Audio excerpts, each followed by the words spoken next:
Okay. This room should be fine.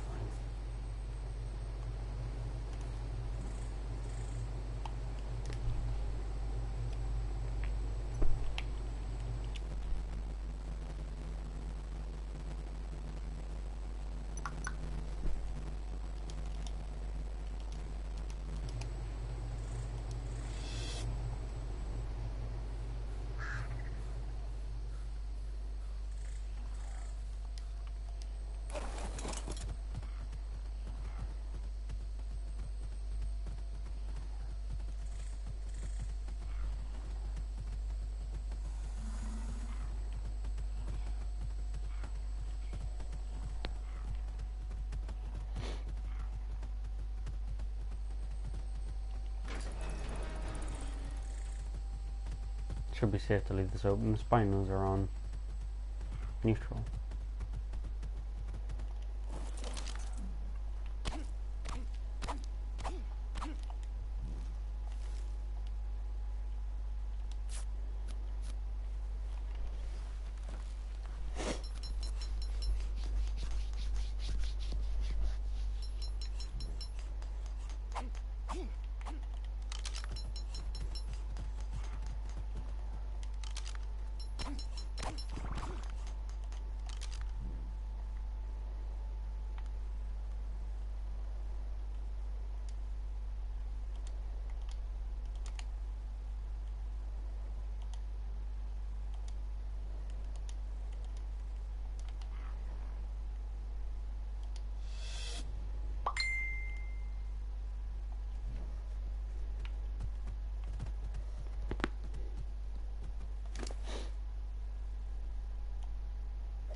Well, there's a good example of the base being defended if there is one.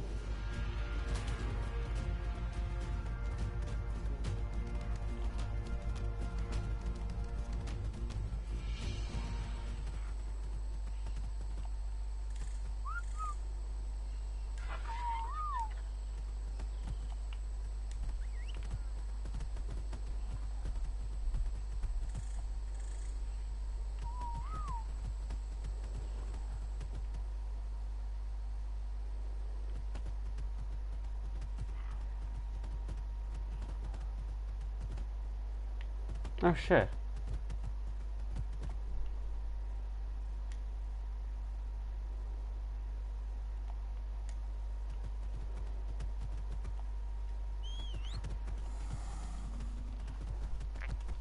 These will need to be metal spikes soon now.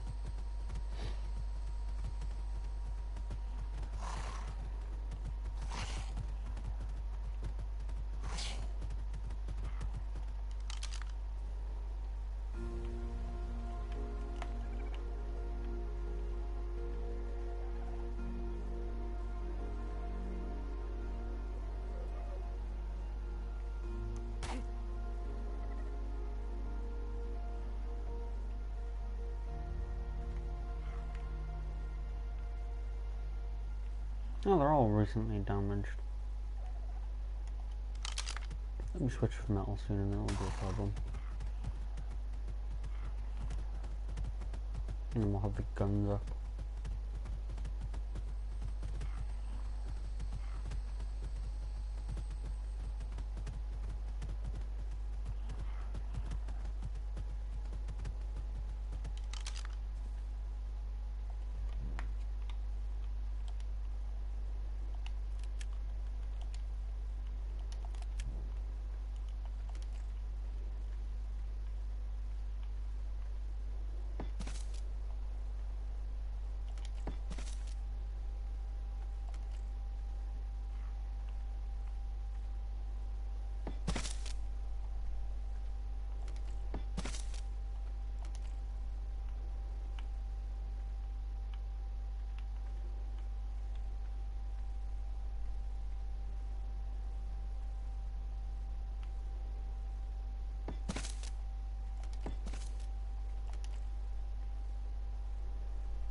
sucks on chopper chops, uses BDSM techniques and special attacks.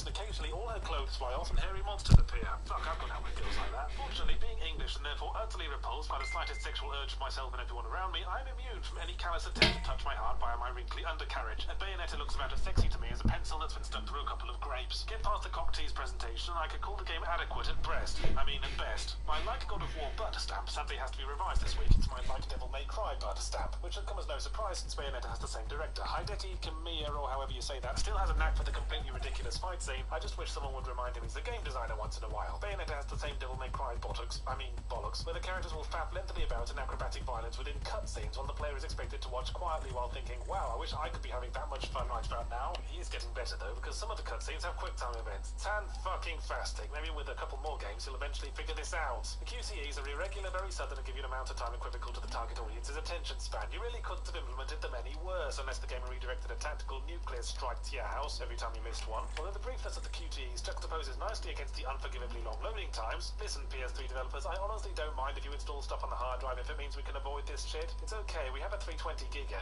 The game loads when you walk across a room, it loads when you pick up an item, and every time you die it calls you a retard and loads for an extra long time. And you will die, you'll die a bum. I mean a lot. Unlike Darksiders, Bayonetta has more combos than a roadside cafe, and the game actually lets you practice them during the loading screens, which is quite a clever and pragmatic little feature. Of course, practicing in an empty room is one thing, and when I was in the game surrounded by enemies all busily trying to shove their staffs down my hideous giraffe throat, I ended up randomly smashing the 2 attack buttons and hitting dodge every time a nearby enemy so much as scratched his bum. Which worked for me, but at the rating at the end of the level, it'd always give me the Dunce Camp Thanks for Trying award for retards. I tried to make excuses. I'm sorry, miss. All the enemies were so fucked up looking, miss. It was hard to tell if they were telegraphing an attack or trying to hail a fucking cab, miss. But they fell on deaf ears. I don't mind that so much, though, because at least I finished the levels, and it's rare to see a game like this that rewards finesse without becoming inaccessible to the layman playing on a civilized difficulty setting. Now, there's one feature I will happily debase myself in gratitude for, and that's mid-boss fight checkpoints. This is the sort of game where a boss can be the size of the moon and have 11 health bars, so chipping the first 10 away only to die from a casual elbow to the face can be garment-rendingly frustrating by itself without having to take it from the top. I strongly advise not trying to follow the story on your first run-through. There are some things for which the human mind just isn't equipped. Bayonetta was found at the bottom of a river 20 years ago and now works with demons from hell to kill angels, who are apparently evil because they keep attacking Bayonetta because she keeps attacking them. The baddies, or possibly the goodies, are trying to resurrect some big evil god thing which is linked to some ancient clan of witches and rival clan of sages and some associated evil corporation who presumably felt a bit left out. And there's this guy in a Harry Potter scarf who wants to either kill Bayonetta or bone her silly, and there's this little girl who's either Bayonetta's daughter or a younger version of herself. Sometimes I miss the old Pac-Man storytelling method. Eat pills, avoid ghosts, that's it. Only sometimes you can eat ghosts as well if you... If you can cope with loading times that slam dunk all sense of game flow into a fucking volcanic vent, being called a spacker at the end of every level, listening to the same 3 up-tempo music tracks like you borrowed an iPod of the world's most boring man, and the occasional cheap death pulled right out of the game's arse, then I can recommend Bayonetta because as spectacle fighters go, it certainly is a spectacle. Its overactive sex appeal does make me feel a little bit like I've walked in on someone humping their Japanese love pillow, but it's hilariously audacious when it's not merely fascinating. The game should last you a long time because it's the sort of thing intended to be played over and over again, partly to figure out what the fuck's going on, and partly to unlock all the difficulty settings and extra bits to patiently hone a skill set that will have many practical applications in daily life, such as if you're ever called upon to enthusiastically text message someone while simultaneously polishing a pickled gherkin.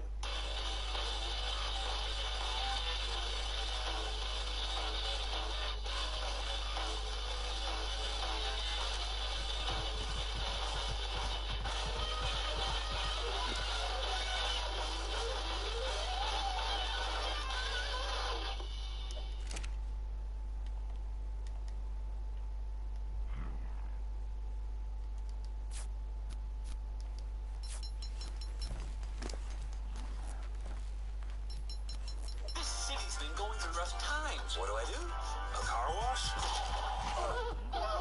No. A singing competition. Oh my gosh. Look at her butt. Are you okay? Oh, yes, I'm fine, thank you. How are you? Sing.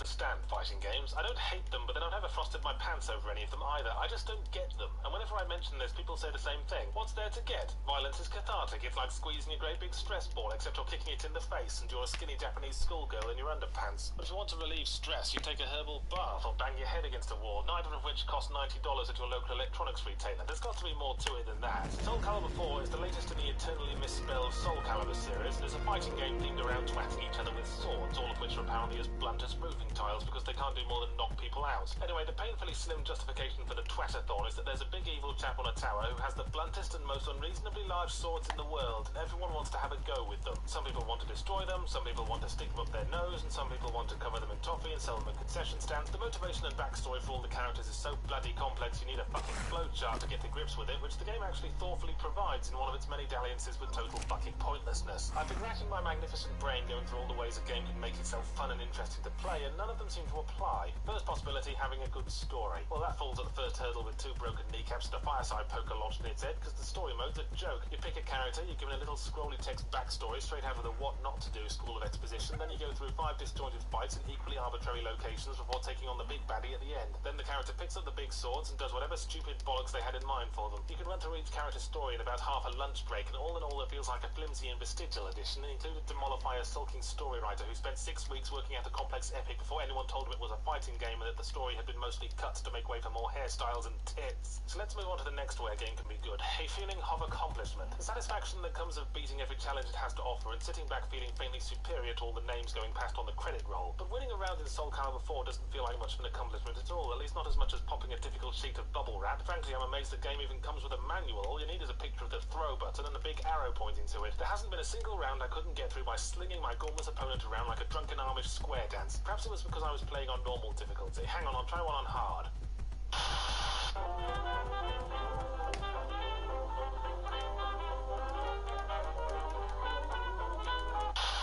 Nope, same result. My point is, no victory can feel satisfying if it could have been achieved just as easily by a piece of electrical tape. Next possibility, going through the process of developing a character, the creamy filling generally to be found in the RPG cake. Now, there is a character creation mode included, allowing you to make a custom fighter modelled on yourself, assuming you are a cauliflower-eared slab recently transported from somewhere in medieval Europe, where your superhuman physique did nothing to abate the mockery you earned for your terrible dress sense. You have to pick an established fighting style, though, so all you're doing from a practical standpoint is making custom models for existing characters, and you can use all that moves straight off, but it's nothing to develop. It's all this complicated stats business, and you can equip special abilities that might potentially let you break a certain enemy attack on certain days of the year if they're wearing green and are in a good mood, but none of this seems to have much effect on the throw button, so it can all be safely disregarded. Custom character creation seems to be the bullet time of fighting games these days, but it does kind of render all the other characters removed because everyone would rather see themselves using up something rather than some white-haired lady in an armoured swimsuit with the voice of somebody's mum, or indeed Darth Vader. Or there's another reason why people might play a game, because Darth Vader's in it, like the upcoming and inevitably awful Mortal Kombat vs. DC, two franchises are climbing into a nice hot soapy bath together in a transparently cynical attempt to combine 2 fan bases into one beautiful pile of money. Frankly, it smacks of desperation, although I can't decide which of the 2 parties involved is slumming it the most. Let's not pay it any more attention, because like a small child putting the cat in a tumble dryer, that's exactly what it wants. So by my calculations, I have mathematically proved that Soul Calibur 4 cannot possibly be fun for anyone. When you get right down to it, it's more like a tool set than a game, a disjointed pile of game modes with no real structure, purpose, or clear ending. A bunch of dollies and accessories that you pick up and smack together in pretend fights while doing the voices and throaty a cappella sound effects. But like I said, all fighting games bewilder me. They feel like someone took one single aspect of a complete game and tried to pad it into something else they can sell for full price. I wouldn't buy a big bag of icing and call it a cake, but then it seems like some gamers will buy big bags of rotten abattoir runoff and call it a cake as long as there's a picture of an attractive woman on the side with Yoda poking out of her cleavage.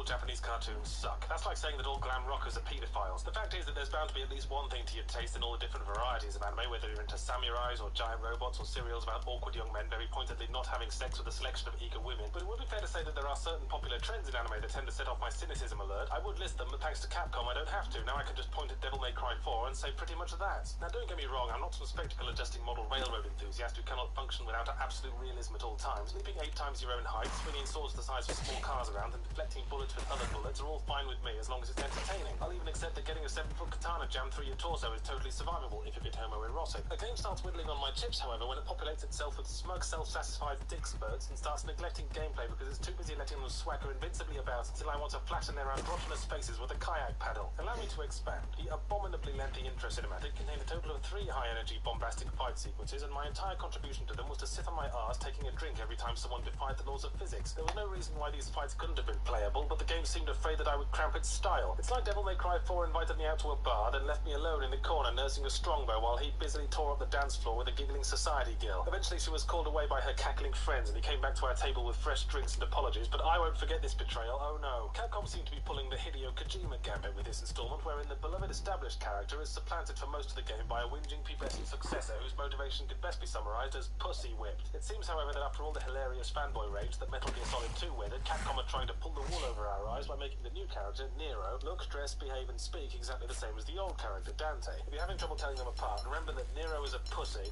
while Dante is more of a cunt. Anyway, if you want to know the story, Nero spends most of the game chasing his cardboard cutout love interest, while Dante concentrates on wearing too many belts. Devil May Cry 4 is a game that really makes me want to hate it, since everything about it is as aggressively juvenile as a 12-year-old on pixie sticks, but there's really nothing wrong with the core combat gameplay. It's as obsessed with style as everything else, but building combos is fairly intuitive, and if you seriously don't find something entertaining about launching an enemy into the air and keeping him afloat with a cushion of bullets, then it's time to reassess your standards. But the lone shiny gold star I stick on for the combat is almost immediately torn off for some truly obnoxious level design. Jumping puzzles, fine. Timed jumping puzzles, fair enough. Timed jumping puzzles with fixed cameras. Now we've dropped into the ocean of shittiness. But didn't I hear this with a timed jumping puzzle with a fixed camera where enemies spawn in every time you fail? And now the ocean of shittiness has closed in over our heads with no rescue boat in sight. Recklessly intense punch-ups aside, Devil May Cry 4 strikes me as a rather lazy game. Several moments come across as artificially lengthened, like what my spam mail seems to think I should be. Take the recurring board game segment. There are certain rooms throughout the game which for some demented reason you're not allowed to leave until you've thrown a big spiky dice a sufficient amount of times to make a big representation of yourself move across a bunch of squares. There's only one path, so there's bugger all strategy involved. It's just pointless delays, like a hallway full of balloons. After the first time it happened, I assumed it was just some idea that the lead designer's girlfriend had had that he'd agreed to put in for the sake of his sex life, and we'd never see it again. But then for the entire last hour or so of gameplay, it came back, bigger and more of an embuggerance than ever. This led me to deduce that the developers genuinely thought that it wasn't terrible game design, and that in turn led me to deduce that the developers were all pillocks. Not that there was any shortage of evidence to that effect. Virtually the entire midpoint onwards consists of revisiting all the previous levels in reverse order. This was a bad idea at Silent Hill 4, and time has not swung to it. Considering how short the game is anyway, I can't help wondering if this is some kind of cry for help. Please go the Devil May Cry team. Please stop buying these games so we can do something else. We have totally run out of ideas. I spent the last 6 months rendering the glisten playing off the greasy exposed breasts of some athletic hip-cocking slut, and now I want to kill myself. Let's face uncomfortable facts, shall we? No series on any form of media has ever still been good after being shaken down for sequels, with the possible exception of the Back to the Future movies. Devil May Cry 4 is the agonized grackle squawk of a series being put through the ringer, utterly submitted now to the fanboys and the weird girls who write erotic crossover fanfiction and smell like old meat. The combat is all I can recommend, but it's hardly worth buying for that. You could probably replicate it by putting a wasp next to a spider, playing some Slipknot in the background, and pouring red and green gummy bears on whoever wins.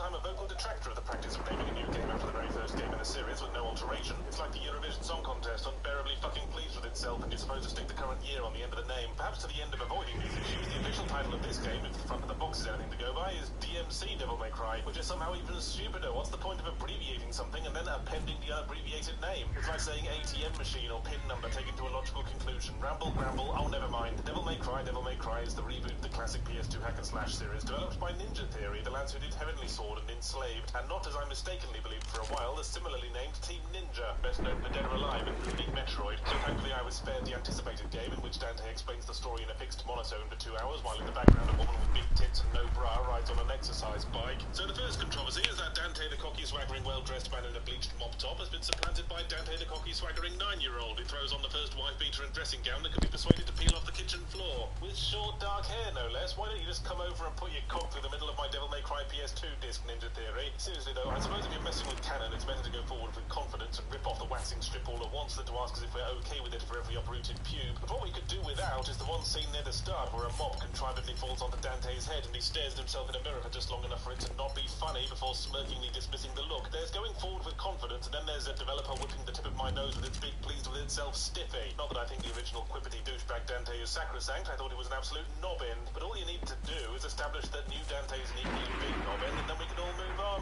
With no memory of his heritage, 9-year-old Dante is content to while away his life playing conkers and reading the Beano, and presumably thinks that occasionally being pulled into the nightmarish demonic limbo that coexists with the human realm is just something all growing boys have to deal with, until he meets his posh brother Virgil, who dresses like he's posing for a misguided OkCupid profile photo and reveals that they are the twin sons of a demon and an angel. And in case Dante never noticed while he was out buying sherbet lemons, the entire human race has been enslaved by the demons. Not the whips and chain style of enslavement either, because that would have been sexy at least. The much more insidious shut up and watch the TV kind. The people are kept fat and stupid with a tainted commercial soft drink and are simultaneously monitored and lied to by a media network headed by a thinly disguised right-wing pundit who might as well have been called a real O'Biley. Yes, the social commentary is about as subtle as the homoerotic undertones in Donkey Stud Gang Bang 4 and worthy of a middle school theatrical production at best. But between them, Dante and Virgil and love interest girl are like a fucking treehouse club plotting to get their ball back from mean old Mr. Henderson, so you can't say it's not fitting. DMC does manage to recreate the classic Devil May Cry spectacle fighter combat. Now you chain together combos as you switch between weapons and attacks and chains, funnily enough. There are so many weapons that my standard pattern was to completely forget about most of them until accidentally using one while randomly smashing the buttons, whereupon I'd use it for the rest of the fight and wonder why I don't use it more often before forgetting about it again. And I can never do those combos that require you to pause for a moment, because that goes against every button mashing instinct that usually gets me through these things. Trillion stab, uppercut and basic air combo was usually enough for me, because as the quality of this video shows, I have very low standards for myself. But that was enough to consistently earn S ranks and above for stylishness, so you hardcore Johnnies hoping for a game as unforgiving as the first Devil May Cry, a game that held your face down in a tray full of churlish crap saying you know you can drop down to easy mode whenever you like, and your testicles will probably be happier in my little box anyway, may be disappointed. But then this is supposed to be young Dante, back before he took the training wheels off his sword. Actually, one game I'm reminded of is Prince of Persia, and just to illustrate my earlier point, I'll let you stew on which of the 17 different games with that name I could be referring to, but DMC actually has some really fucking good environment design.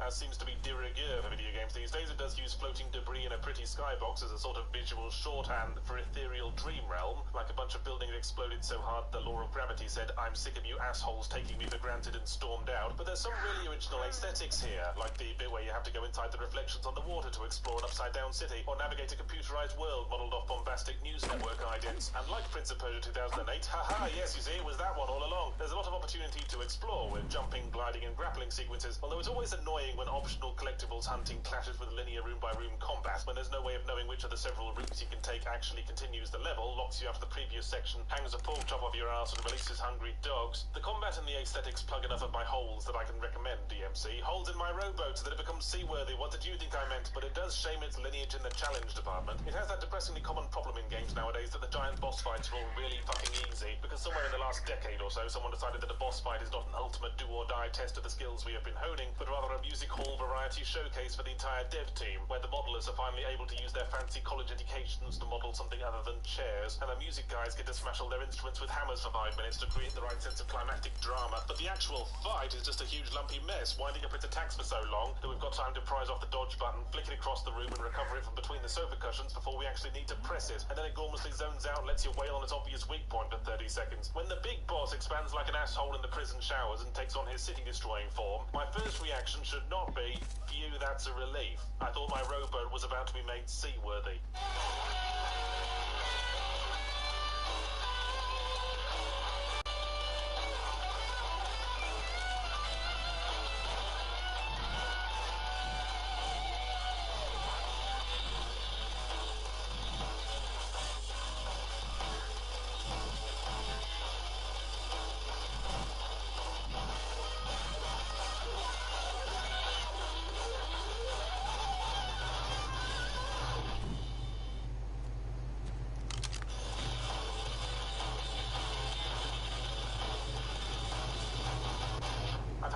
conversation N times this week. I've been playing Anarchy Reigns, I'd say to a friend or favourite bartender. Never heard of it, they'd say, to which I'd reply, you know, I've had this exact same conversation N-1 times this week. There's flying under the radar, but with zero hype and sneaking onto shelves in early January, Anarchy Reigns isn't so much flying under the radar as riding the fucking subway. All I knew was that it's by Sega, and the name is possibly intended to be ironic, because Anarchy refers to a situation in which nobody's raining shit. It's like calling your game Dog Meows or Margaret Thatcher Cares. But anyway, it turns out that Anarchy Reigns is a sequel to Mad World of sorts, except that it's not on the Wii, and it's not a spectacle fighter, and it's not in cel-shaded black and white. So yeah, this is starting to sound like a pretty big of sorts, isn't it? The one connecting element is the main character, Jack, because, you know, there's such a fucking shortage of grizzled macho badasses voiced by Steve Blum in gaming that we have to start recycling them now. And then they say, are you buying a fucking drink or what? The advantage of the grizzled macho badass voiced by Steve Blum character is that they can be slotted in and out of pretty much any situation involving violence in a generic dystopian nightmare world without having to worry about continuity too much. So in this case, Jack is now a bounty hunter who's been contracted to find a missing soldier who accidentally killed Jack's 6-year-old daughter. Although if this is the same Jack who got bonus points for sending people's faces off with subway trains in Mad World, then something tells me she wasn't in for a stable upbringing anyway. Then there's another character called Leo, who was the same missing soldier's protege, and who has the rather thankless task of being the Raiden to Jack's Solid Snake, in that you have to play as him for half the game, and he has those standard anime pretty boy, better hope you don't get sent to a prison where the inmates all have bad eyesight, good looks. It's not as bad as when that whining squirt of pussy-whipped cream tried to fill Solid Snake's shoes, though, because before we can declare Leo a worse character than Jack, we need to figure out what their characters actually are,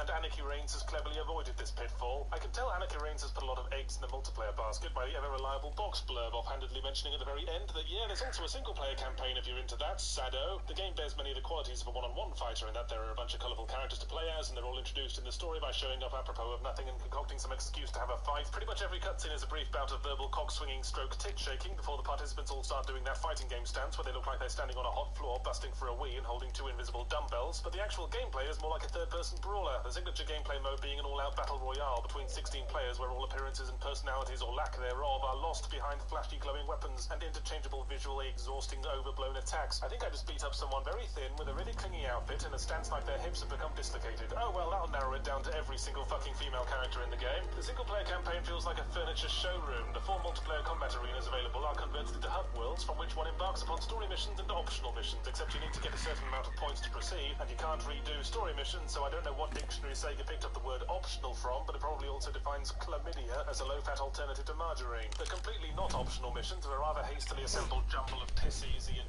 slightly challenging. Sometimes you might have to defeat a boss monster in 3 minutes, necessitating the blatant abuse of a range of the god-style special attacks so broken that you can stuff hay in its mouth and call it a racehorse, and at other times you might be given something styled a race mission in which you're not racing against anyone and every enemy on the track has about as much capacity to slow you down as a hedgehog, so you just drive leisurely around in a circle 5 times and then get a billion points like you're at some incredibly patronising driving school. For me, Anarchy Reigns does itself a disservice by deliberately linking itself to Mad World through Jack and a handful of other returning characters, because all it does is highlight how unlike Mad World this game is, and Mad World at least had some cute ideas like a 2-colour palette and spectacle fighter elements wherein you could perform delicate eye surgery with a stop sign to the rapturous applause of a now slightly damp judging panel. So by reducing all that to dudes in colourful outfits bloodlessly hitting each other, Anarchy Reigns is saying, look, it's not just arty visuals and playful violence mechanics, we can also be bland and unadventurous too. That's right, we're the full package, ladies. But even reduced to hitting each other, the hitting each other is pretty cack-handed. I did try an online battle royale in which the entire battle seemed to be happening half a second in the future because Australian connections to US servers are a thistly jungle bumwipe, and every single time I ran up to someone to eagerly hurl a flurry of blows, they'd failed to connect because the recipient was being subjected to someone else's over-elaborate pre-baked finishing move. Then someone I hadn't noticed because the camera was too close ran up and gave me one too. Sorry, was it the queue for the pile driver concession stand? Anarchy Reigns doesn't get a recommendation then. Like I said, for a game basing itself around an ensemble of colourful characters, there's not a whole lot of character to go around. A single interesting story element exploring the destructive fallout of a super soldier undergoing a very human emotional breakdown is kind of wasted on this pile, where one protagonist has little more than a pert bum and a contract for shampoo adverts going for him, and the other only occasionally remembers he's supposed to be angry about his dead kid, most of the time occupying the smug end of the generic grizzled macho emotional spectrum. It's the Marcus Phoenix problem. He's pissed off all the time anyway, so the moment he's got a reason to be pissed off, it just fades into the white noise, and it again highlights the pointlessness of connecting things to Mad World when there's a rather yawning discontinuity between Jack the stop sign killer and Jack the grieving family man. Dead kids are just too serious for a chainsaw robot punch-up situation. It kind of makes the tone bounce around all over the place, like a dead kid in the backseat of a car being pushed off a cliff tall enough to mount a legal defense.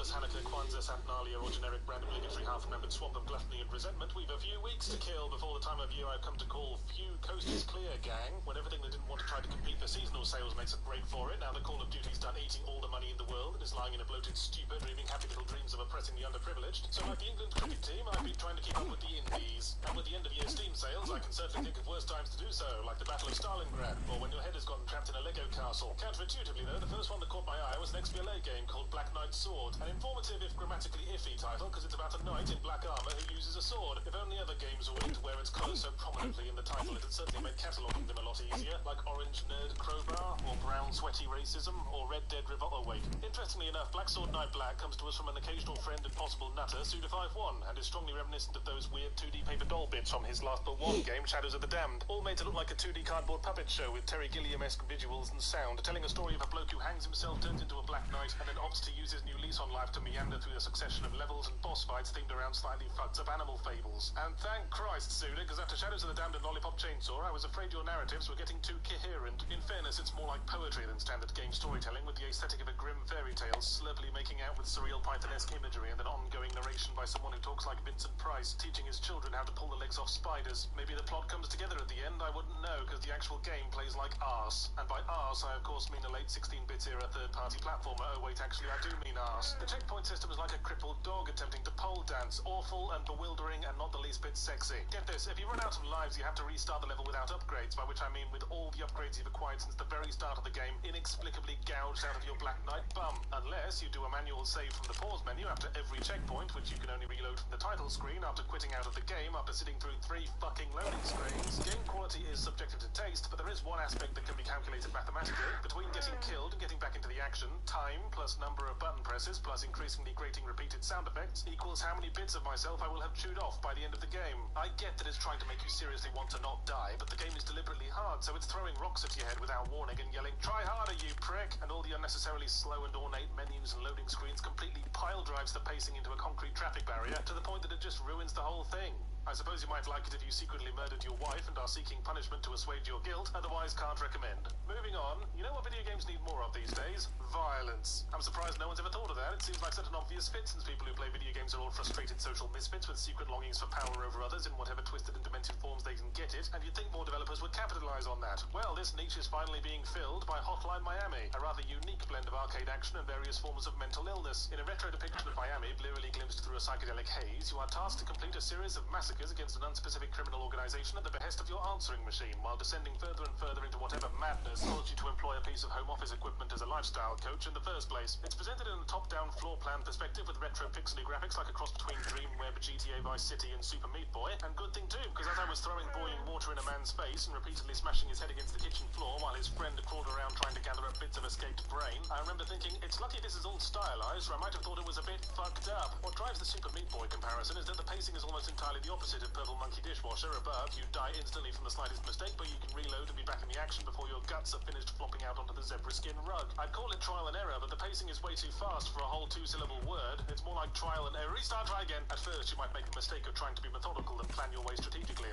Yes, a direct assault through this entrance, I think. Disable guard A, take his gun, wait 2.7 seconds, smash open this door to knock out guard B, shoot guard C through the window across the room, and whoops, forgot about that patrolling guard dog that was trained to equate jugular veins with begging strips. So then you restart, make a noise somewhere along the lines of growl, and this time run around swinging a katana around like your mum let you eat too many sweets before the anime convention. And somehow this works out a lot better. It really captures the desperate adrenaline-pumping berserker rage that comes of having to live in the 1980s. But when the synth music stops blaring and the red mist fades away and you take stock of the ocean of mutilated bodies lapping gently around your ankles, you have to think to yourself, I am so fucked in the head that my frontal lobe is essentially a bell end. The story's a bit ambiguous, but I think it does a good job conveying how absolutely bonkers you are as hallucinations and reality become impossible to separate and your lucid moments feel like the brief snatches of air a drowning man grabs when his head momentarily breaks surface. The conclusion isn't particularly satisfying, but it's not a deal breaker because it's equally engaging to cry frothing bollock milkshakes to story and just concentrate on beating your massacre high score, you monster. For want of criticism, there's one very misguided forced stealth chapter in which the all-important pacing comes to a screeching halt, and a game like this can't afford to slow down for long because we might start thinking, hey, this gameplay's really frustrating and all the synth music starting to get on my tits. Not seriously on my tits, just sort of nestling on the sternum area like a sleeping cat, and I don't want to wake it, but I kind of need to be somewhere. On the whole, though, it's really quite engaging, and I found myself jolly hooked indeed, so I recommend Hotline Miami, or to use the new naming system,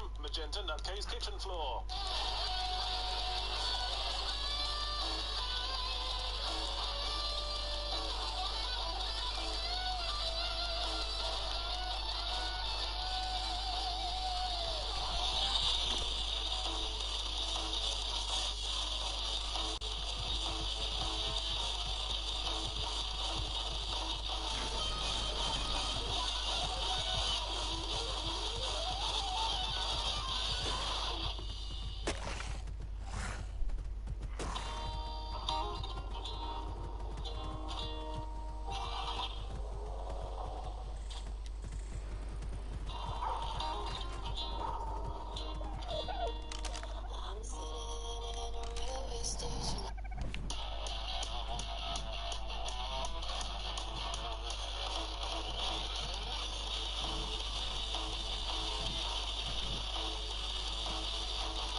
Developers have something in common with heavy goods vehicle operators and prostitutes who specialize in older clientele. It's extremely important that they know when to stop. Useful skill for all of us, in fact. It's a very sound and praiseworthy idea to shove Cadbury's cream eggs in your mouth, but when you find yourself shoving them in any other bodily orifices, you probably should have stopped before it got to that point. Similarly, the developers of the Order 1886 didn't know when to stop. Around the time of the earliest pitch painting, they should have stopped breathing and suffocated to death. Although, strangely, they did know when to stop when given the many subsequent opportunities to drive straight into a traffic barrier and graciously end the blight that is their lives. And then you have the curious case of Hotline Miami 2, a game that when I finally got to the end, I felt should ideally have stopped some hours ago, and yet at the same time, it also didn't seem to have finished properly. It's the first of 2 Steam games I plan to get good and steamed up about today. Hotline Miami 1, The Phantom Menace, was a landmark in the field of pixelated gratuitous violence, a sort of dramatization of the last 10 minutes of Taxi Driver on fast forward. And what I liked about it was the surreal atmosphere and the ambiguous story that made the whole experience feel like a handful of brief moments of clarity glimpsed through the psychedelic haze of Rubik's Cubes and synth pop. Hotline Miami 2 makes the mistake of trying to be less ambiguous. It's like reading the book version of 2001: A Space Odyssey, learning what the film was supposedly banging on about and feeling unaccountably disappointed about it. It also attempts to suck on Quentin Tarantino's chin like the big rocket-shaped ice lolly it resembles by telling a huge ensemble story and switching between various protagonists. A group of vigilantes inspired by the first game's hero, a rogue detective, a writer, some gangsters, a fat bloke with a face like a baseball mitt that's been repurposed for sexual misadventure, a collection linked only by a mutual interest in running up to large numbers of bald men and mashing the left mouse button until someone falls over. The trial and error gameplay hasn't changed much from the first game. I'd say it was a copy-paste job, but it seems to be a little buggier this time. It's not even hard to get a dude trapped clipping into a door, at which point you could harness the energy of his vibrations to power your home for a fortnight. Otherwise, it's the same ratio of one unspeakably violent victory for every 20 to 30,000 unspeakably violent failures, which previously gave a sense of suicidal futility as the protagonist waded into yet another melee that gave him worse odds than a Shetland pony in a Gygax dungeon. But the same gameplay loses something when enacted by characters with ambition to survive past the next 5 minutes. The overlong campaign began to feel like a chore as we switched from one uninteresting character to the next, until one by one they go through little arcs that don't have any kind of satisfactory payoff, finally ending in a confusing hallucinatory mess, presumably at the point the writer's house caught fire, and they hastily concluded the story with the phrase, "and then everyone took drugs and died," the end. So if Hotline Miami left you hungry for more, Hotline Miami 2 will leave you very full and feeling rather sick and disappointed in yourself, and then it keeps going for a while until you're in the kind of food coma that you can only get out of with a taser gun. The second game we're sliding across the firing range is Ori and the Blind Forest, a fantasy Metroidvania platformer about a glowing baby cat rabbit thing in a dark forest for whom camouflage is just a thing that other people worry about. Let me say before we go on that Ori and the Blind Forest is a really beautifully animated game with a very effective intro sequence that in a short time conveys the heartwarming friendship between our player character and their adoptive parent, and the gut-punch tragedy when they die, leaving us alone in the world and forced to venture into the dying lands. So the question you must ask yourself is whether or not all of that is enough. Because once the actual game started, all the goodwill I had from the strong beginning gradually dribbled away like jam in a drainpipe. I'm fully aware that it's acquired a certain acclaim. Steam doesn't hand out those overwhelmingly positive user review summaries to just anyone like a free t-shirt, but excepting the animation department, Fern Gully and the Last Rainforest does very little beyond hit the lowest possible targets for the genre of arty platformer. Firstly, it's, you got it, a big-headed innocent cat-rabbit thing exploring a big scary world against a melancholy orchestral soundtrack. The plot is the usual restore light, banish dark, which is exactly the same searing emotional drama that takes place when I launder my tea towels. The Metroidvania gameplay has the usual parade of movement power-ups, the double jump the wall, jump the barbecue bacon, jump with large fries. About the only new idea the gameplay offers is that you have to create your own save points at the cost of some of your magic power, but it doesn't take long for the cost to be negligible. And then you might as well crack off a a save point every time you touch down, in the way Piers Morgan leaves a trail of oily handprints everywhere he goes. What annoys me about the gameplay is that it communicates entirely in the language of glowing blobs. Pick up the glowing blob. Avoid the evil glowing blob that shoots glowing blobs. Carry this glowing blob to the altar so that you can restore glow and blobbiness to the land. I feel sorry for colourblind players. They wouldn't be able to tell a missile from their own left bollock. I suppose I'm giving Ori Pori Pudding and Pie a lot of shit because I feel manipulated by it. I was being emotionally manipulated by the sad opening, and I was fine with that. I like to give myself a good rigorous manipulation most evenings, but then at the ending they overreached and ruined everything. Ending spoiler warning, hoot hoot, put it on mute. If you establish your game with a sad Bambi's mum death scene, magically bringing Bambi's mum back to life at the end makes all the goodwill slurp back inside me like a traumatic reverse childbirth. We befriend a bloke and he resurrects our mum to do us a solid, but we never spoke to him, so how would he know who or where our mum was? It's just conveniently engineered for the sake of most nauseatingly saccharine happy ending possible. When your plot establishes magical resurrection, all the stakes and drama immediately collapse. Where's the meaning in self-sacrifice if we can just get resurrected? Oh, the villain was motivated by her dead babies? Never mind. They're alive again. Be more careful this time. Actually, don't. Who cares? Here's 3 more babies. Fuck it. I complain because it undermines the emotional impact, you see. Not because I'm psychotic and want everything to die. Not just because of that, anyway.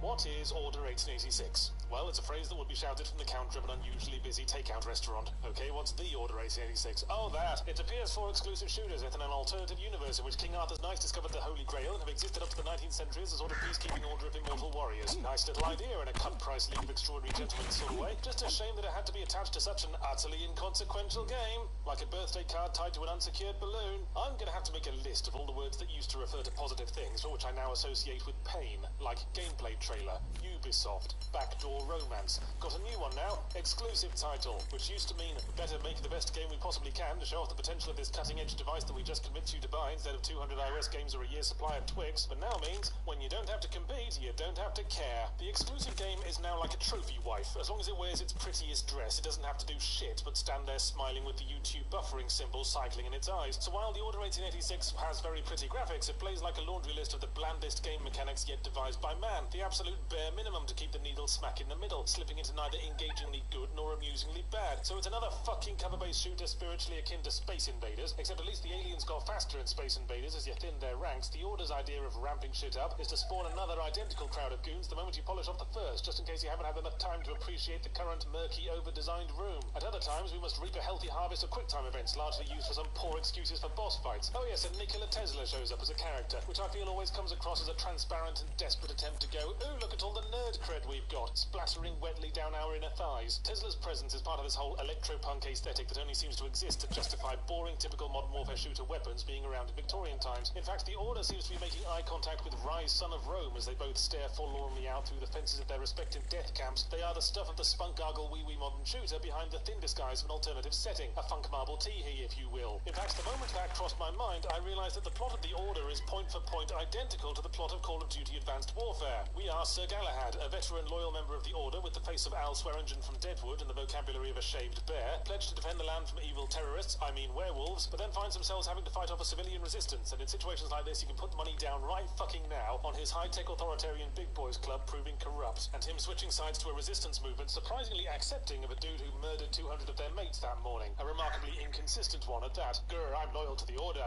Your Order is corrupt and I have proof. Grr, I hate you, but I will come and look at your proof as long as we don't kill any people on the way to it and defend my cast iron sense of justice. We need to kill some people on the way to it. Say no more.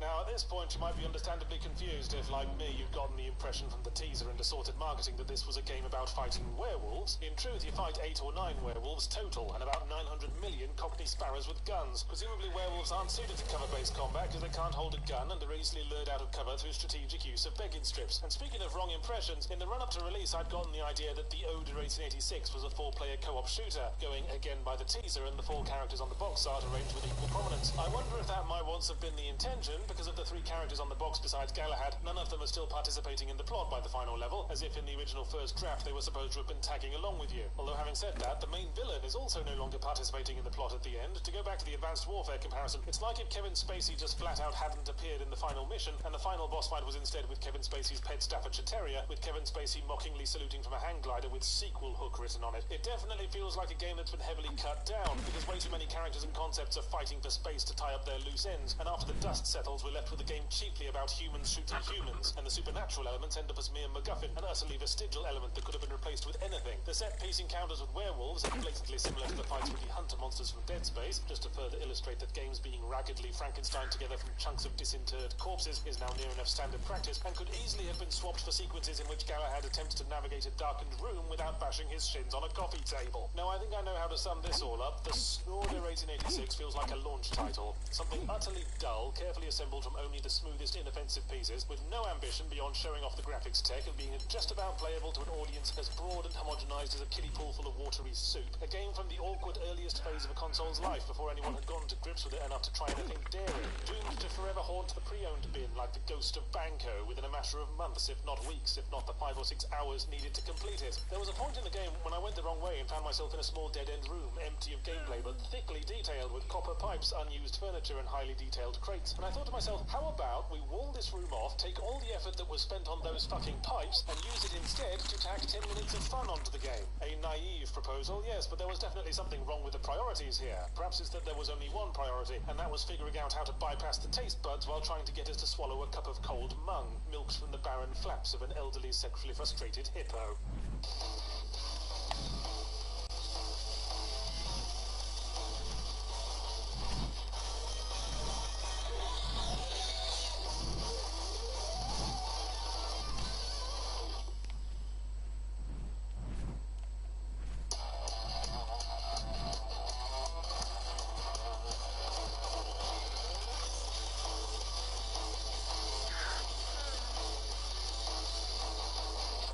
Patriotic citizen of single player, as you know. I understand the need for the nation of multiplayer, and will even holiday there sometime to see all the people in the pavement cafes wanking. Hello, faggot! But when the armies of multiplayer You have a giga egg incubating.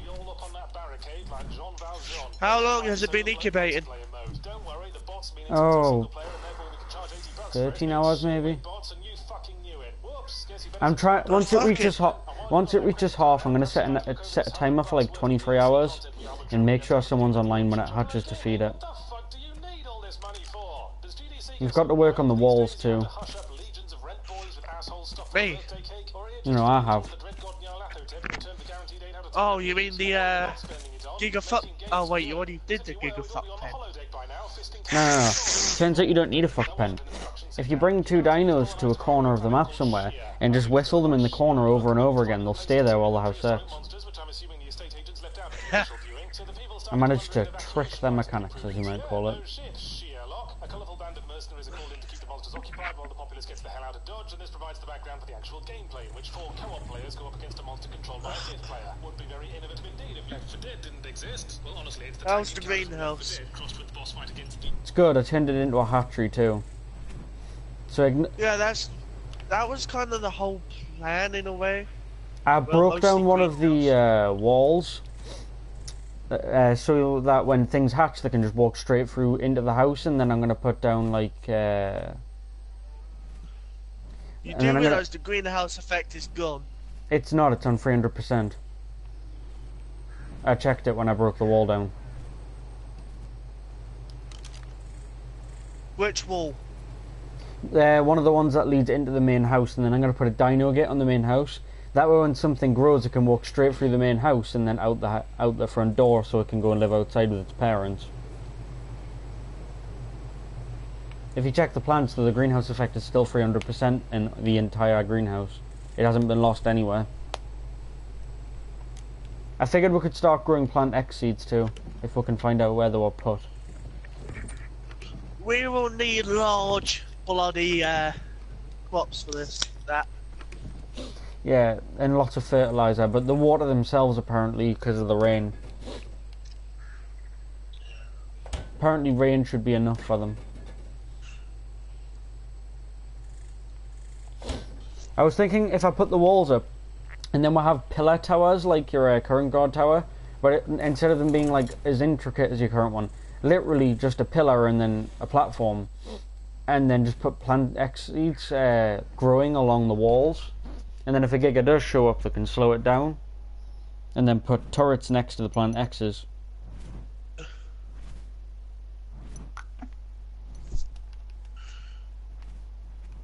Are you on yet? Just came on. Oof. You're the only person that seems to have the brain capacity to join the party without an invite. I leave it open for a reason. Got in an argument with someone this morning, right, on the game, and then he started saying how we shouldn't try war because I'd just lose my dinos and I'd get butt hit. So I said to him, "You've been here for 3 days. I have 2 gigas. I would fucking wipe you." And he stopped talking about tri wars. Now he wants to agree to disagree and be friends.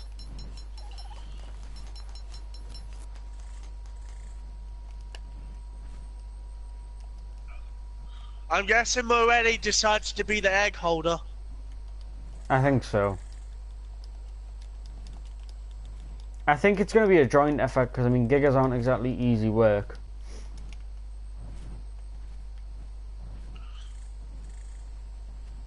I was thinking if we have the egg, and then we're once attached though, if we all take shifts, because it's good. Once it reaches a certain point, it's going to start eating from the feeding trough.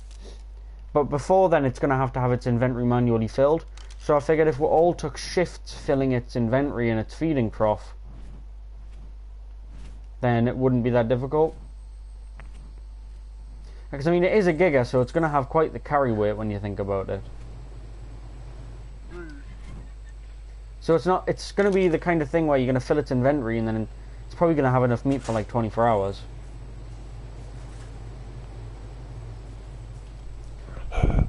Oh yeah, I figured if you're hungry and thirsty, just eat one of these. What, citronals? Yeah.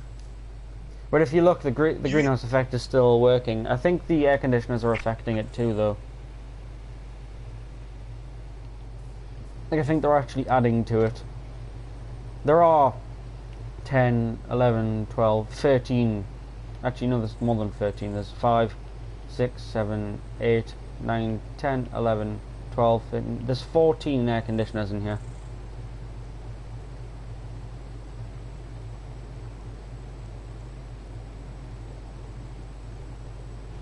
But I figured if you come over here...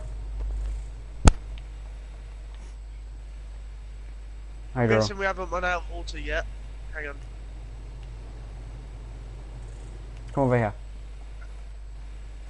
Hang on, wasn't there a plant here? No. Okay. I was thinking if we put a dino gate here, and then the babies can walk straight through it and go outside once they're born. That way we don't keep them indoors, because like a giga baby is going to be quite large. And that way we don't have to break any greenhouse walls or anything.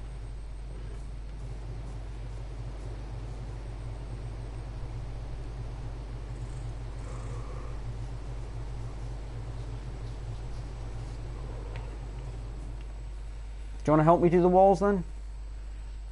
Hang on, let me just put these narcos back.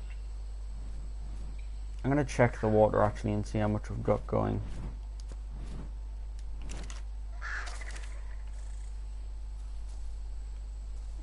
They all seem to be full. The top one, the most furthest one, will always get used first. No, they're all full.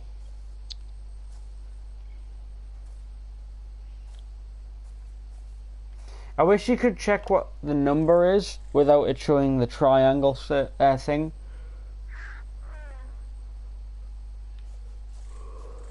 Oh yeah, I don't know if you noticed, but in a couple of the stats, there's water skins full of water. Why did you start an irrigation pipe going towards the sea? Kind of a backup, but I gave up with it as I kept fucking dying. And you might want to get yellow drop before it despawns.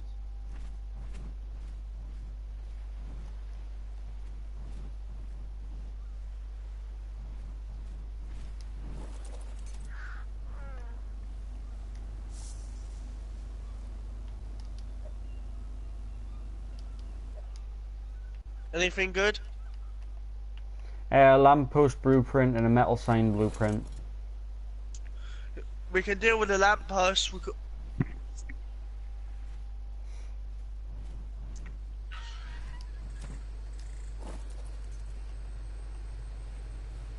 It's the metal signs we don't fucking need. Oh, beer tap. Oh, Moretti built it then. I was gonna say, I think he wants to tame some of those things that drink beer, and then that way we can have them, you know, patrol the borders of the base with boulders. And he's an idiot because you need water and there's no water in there. The water's actually in the bloody stone tap. Can you not run a tap straight into it? I'm not sure. But since he's already built it, there's not really much point.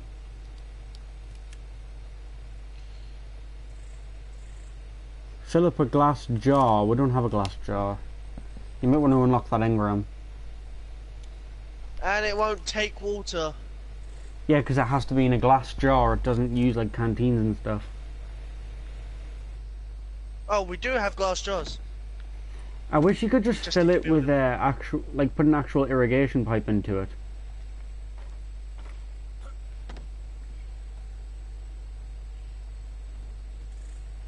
I like our base.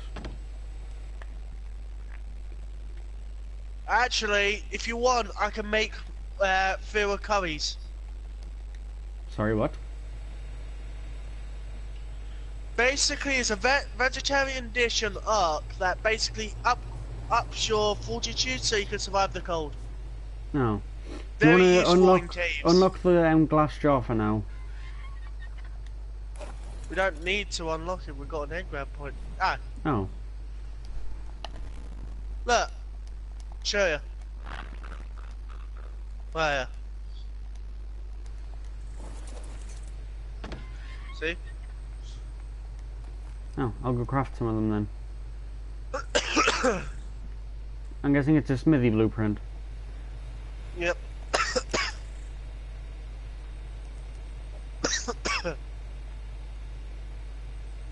I'm trying to collect one of each.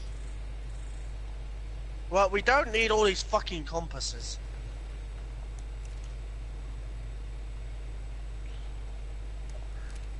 Want me to get work on the field curry then?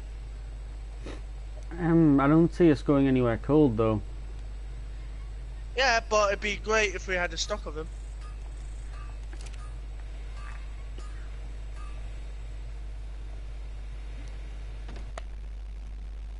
So what do I need? Water skins.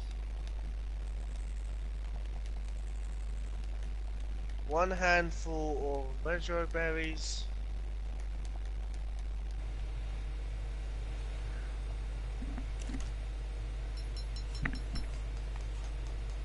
Hey!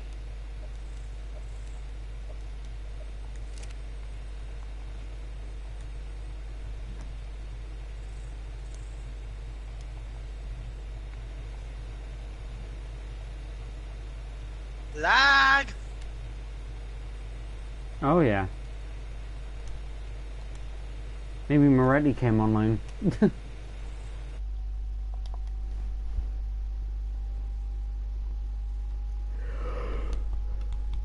Oh, he did. It actually is Moretti trying to join that's causing the lag. I just checked my friends list, he just came online. That's hilarious. What? Have we got any narcotics? We can make some. But I'd rather you help me with the wall, to be honest. Let me get this done, then I will help. We don't need curry.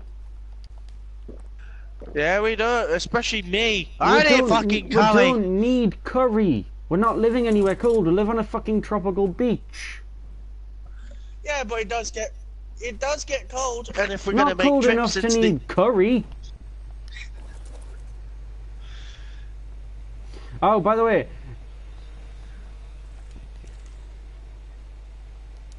Yeah. Oh, Marat, you have a... Yeah, we've got something funny to tell you, though. Before, there was a huge lag spike in there.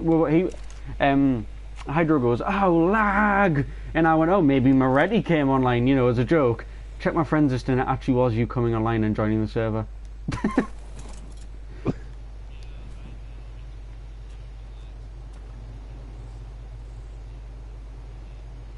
Look at all the air conditioners, by the way. He's unconscious again. There are 13. Have we got any more metal?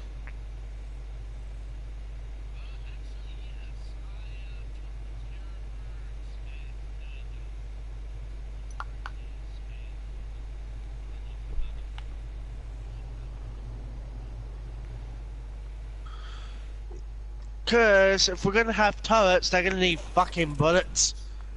I'll make another metal run.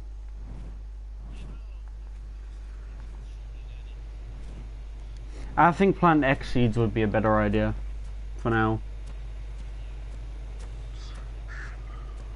Do you like all my air conditioners already?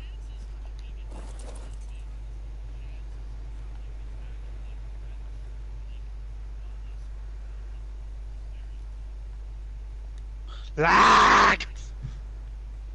Moretti joining again. Moretti! Damn it! You've got to be in now, Moretti.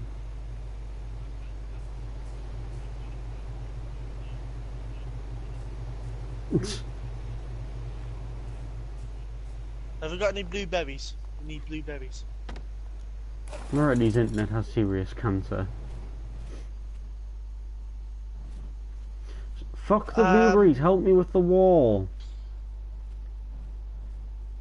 Blueberries come first! We don't need a curry, what we need is a wall to protect us. Earlier on I found a Ferrazino trying to get in. Did it die? Yes, luckily.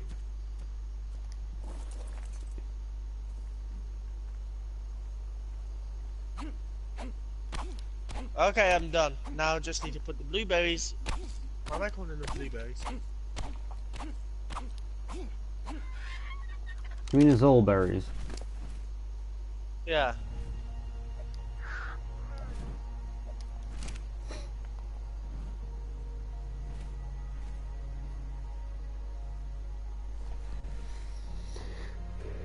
There's beer probably fermenting now. I don't know how long it takes. Or how much you finally, get. water jars. Where did you get the water from? The beach. Ah.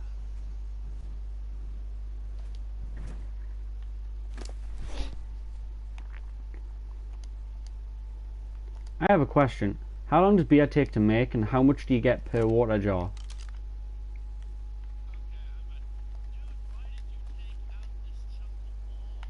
So the giga can get through when it's born?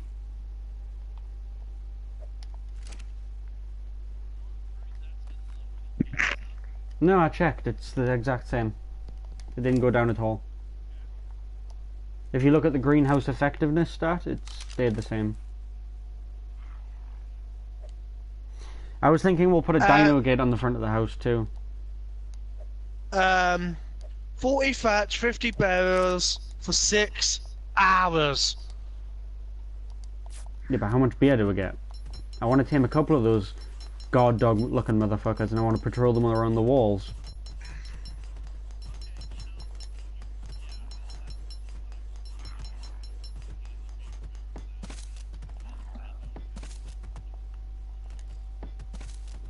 We've used some glass jars with full of water.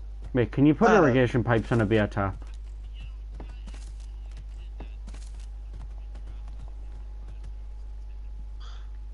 There we go. Wait, can you use an irrigation pipe for the barrel?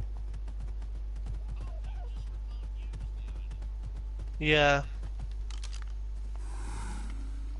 Right, can you use irrigation pipes on a beer barrel? Should do.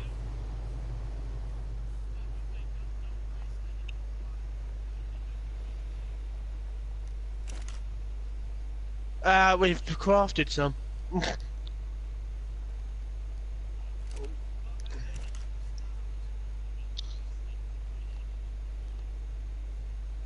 The beer barrel is now 1,000 out of 1,000.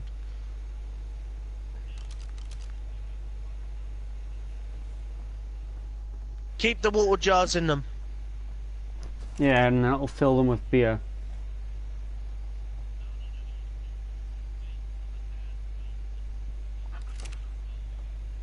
Six hours. Yeah, because it's not connected to a pipe. Put a pipe then. Then it'll have a constant... I think we should put a pipe on it, then it'll have a constant flow of water and we can have constant beer.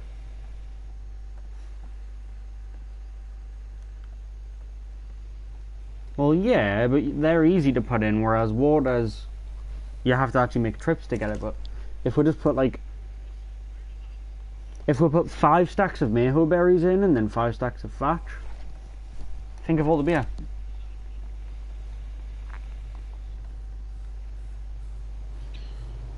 I'm just thinking, because if we give those things rocks and let them patrol the wall...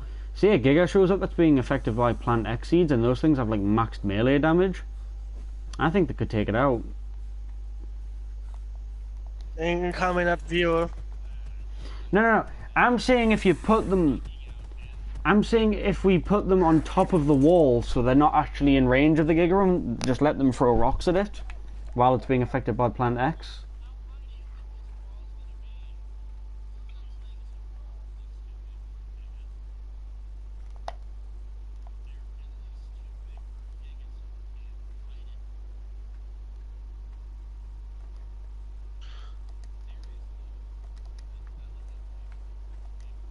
We've already got a wall up.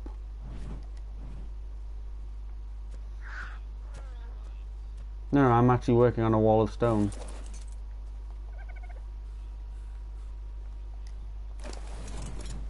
I wasn't going to put it outside.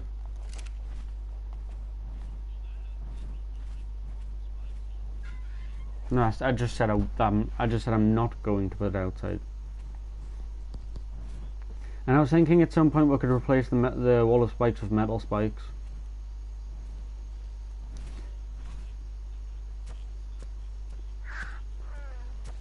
Well, I found a Ferrazino trying. I found a Ferrazino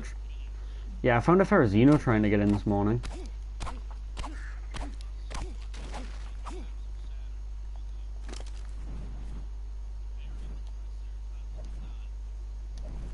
Good. How?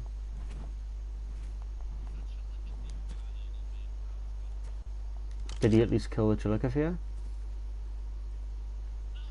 God damn it, Barry. Why has Swimmy got an oxygen bar?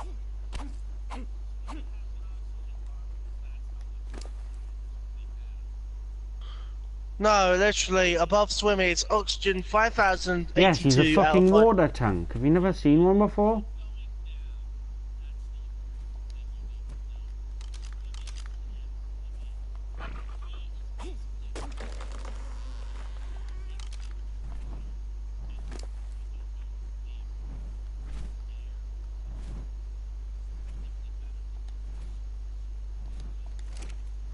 I mean, the scuba suit lasts longer until he's a higher level. He needs 15,000 oxygen to match a scuba tank.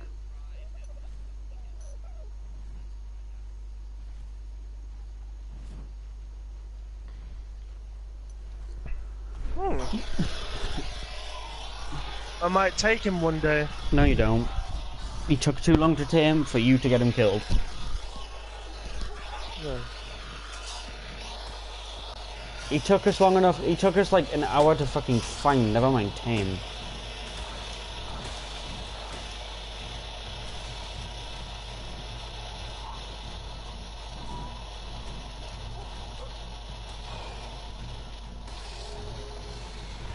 I was going to say, you're waiting until the only way you're using it is if someone goes out in a Spino with you.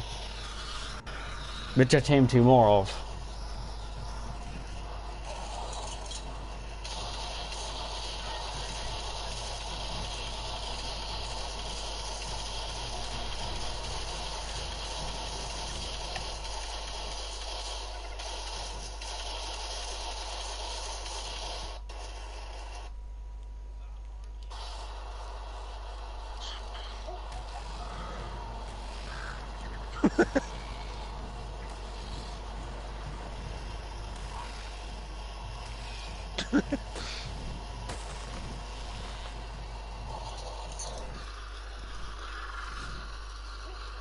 My problem with people in Ark right now is they think it's impressive for them to say I was in an alpha tribe, but it takes nothing for you to just join a pre-existing alpha tribe. That's what alpha tribes accept hundreds of invites just because they want to be alpha.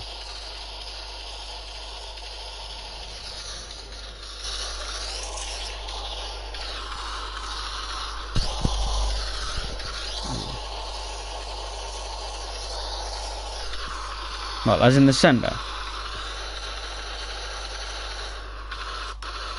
I wouldn't dare live there. I wouldn't dare live there, not because it's hard to live there or anything, it's just how the fuck do you get anything off? From chip to cloud. We've been dedicated to big data before it had a name. KX is a cornerstone of the finance.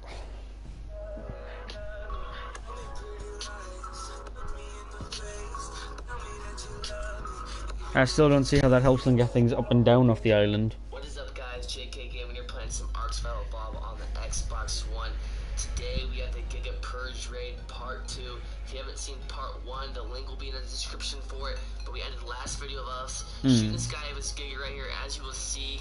And it was on passive, so that was a little bit of a mistake on their end. We just hit 4K subs. I think everyone's so much for the support we've been getting. I said that a while ago. And if you guys did like this video, please don't forget to smash that like button and subscribe. Get me some wood. I'm sorry, that was terrible. I'm looking for the fucking beaver.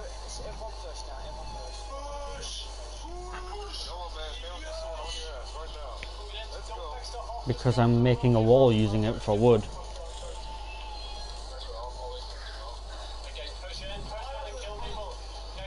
Oh, to get the gigas to mate I had to whistle them in a corner over and over again, and everything kept trying to follow them. In hindsight, I probably should have just moved them. What? Yeah, get a Giga in there. No, that's what... No, I only did it last night. You can't breed them again. They've got like a 2-day cooldown. Terror coming.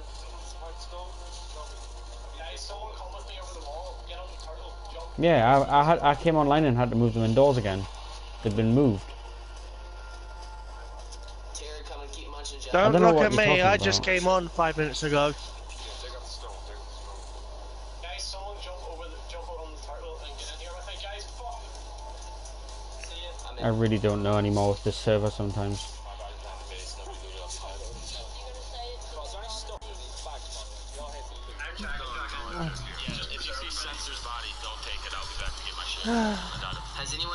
I love it.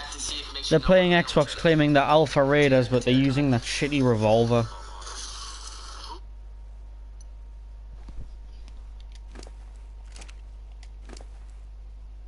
You mean the primitive pistol? Yeah. I don't see how you're an alpha raider if that's what you're using to fucking raid. Especially when the other tribe has a giga and you don't.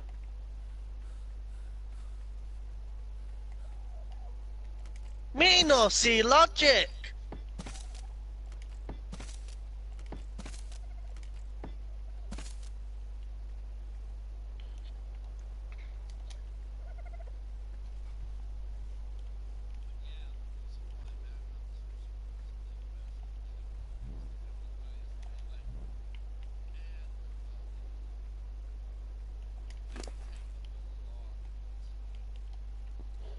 I'd really appreciate if anyone would be willing to help me with this wall, because it's a really big job.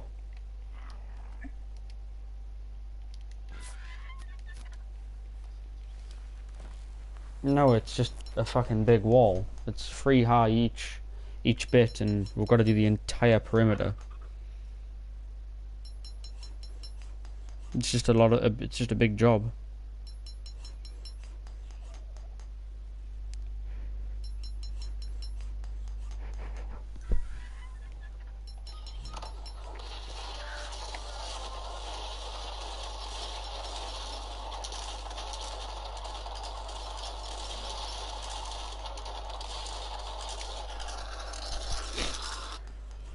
Where you think you going? You can't escape. I had an idea, by the way. I'm gonna set a timer when that egg reaches about half, and I suggest other people do it too. And that way, when it's born, someone can be online to give it some meat, because if you fill its inventory and hand feed it till it can feed itself, then fill its inventory again, I feel like the giga could probably go quite a lot of hours without being fed again, because the food rate's back down to normal. And then once it starts to feed from a trough, we can just move it in with the rest of the dinos. Or give it its own trough. I just feel like if we all put the work in and feed it, it really won't be that difficult. I mean, it's going to have a high carry weight because it's a fucking giga, so... Once we get the artifacts, if we can duplicate them in the thing. Well, no, it's a seed. It grows artifacts. Well, I know, but I was just wondering if the TechBot 2.0 would... No, I mean, it's going to have a high... I mean, it's going to have a high carry weight, as in we can give it a lot of meat at once, so it'll go more and more hours without being fed. Yeah, because if it can feed itself, then we can probably just leave it on its own. Just spawn in one and we'll see, and then if they're really easy, then we can, like, just fight all of them. Yeah, they don't aggro right away, so I'm just gonna... Oh, can the Argent not pick them up? Oh, it's the Titan. Yeah, dude, I remember these, man. Yeah, this is like the Stone Titan or whatever. Yeah, the boss. I remember the very first boss they did with Resource Cross. Remember it was the Giganta, or the... Yeah, the Giganta. Yeah, Oh. or not the Giganta, the... No, it's the Mega. Mega pickup. Yeah, Magnificus, yeah. Our Tapper is bigger than Argent's. It's sort of... I can't really tell. I mean, Okay. Oh, dude, we do like so little damage to it because he's a Titan, see, man. it's a weird thing. The Tapper looks bigger, but it's a hell of a lot slimmer. It has, okay. Like, there's a lot more beef to an Argent. And that's why the Argent has more stamina and weight most of the time, isn't it? Because they're just beefier in general. So there's more muscle. Like 1,000 a second, really. I don't know why it's dropping so fast. Alright. Huh. Maybe I should have brought in my other Rexes and we just have a big army fight everything. Tapajaras are fast and nimble and agile, and they've got a lot of maneuverability. Argents aren't very maneuverable, but they're the perfect fucking... But I think the Titan is probably the only one with heavy resistance like this. Yeah. So I guess maybe we'll try to solve it. Whereas with Argents, in my opinion... Nice, dude. That's really helping out the cause. I was going to say, if you don't have a Quet saddle... Okay, we're about a fourth or a third down so far. So why is it just standing? Damn, just remember how long that'll take to tame. It's doing just like passive, or no, it's doing damage to us every time I bite it. I don't know why it's standing here. Remember how long that would take to tame him before you get to tame crazy. No, you warned me and yeah, they're evil. I mean, you're not gonna die, but Probably at least 2 or 3 hours. creature and just one-shot your weaker creature. Yeah, it's still not very high when you think about it, though. I mean, I'll look it up. I don't like you. You've also got to remember you got to get it home.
Like,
You can't believe the betrayal.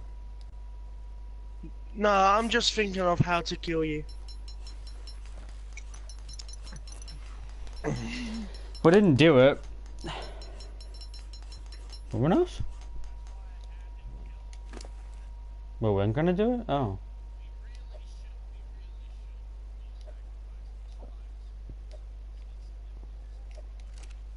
I mean, on PvP servers, they're great, but not so much on PvE.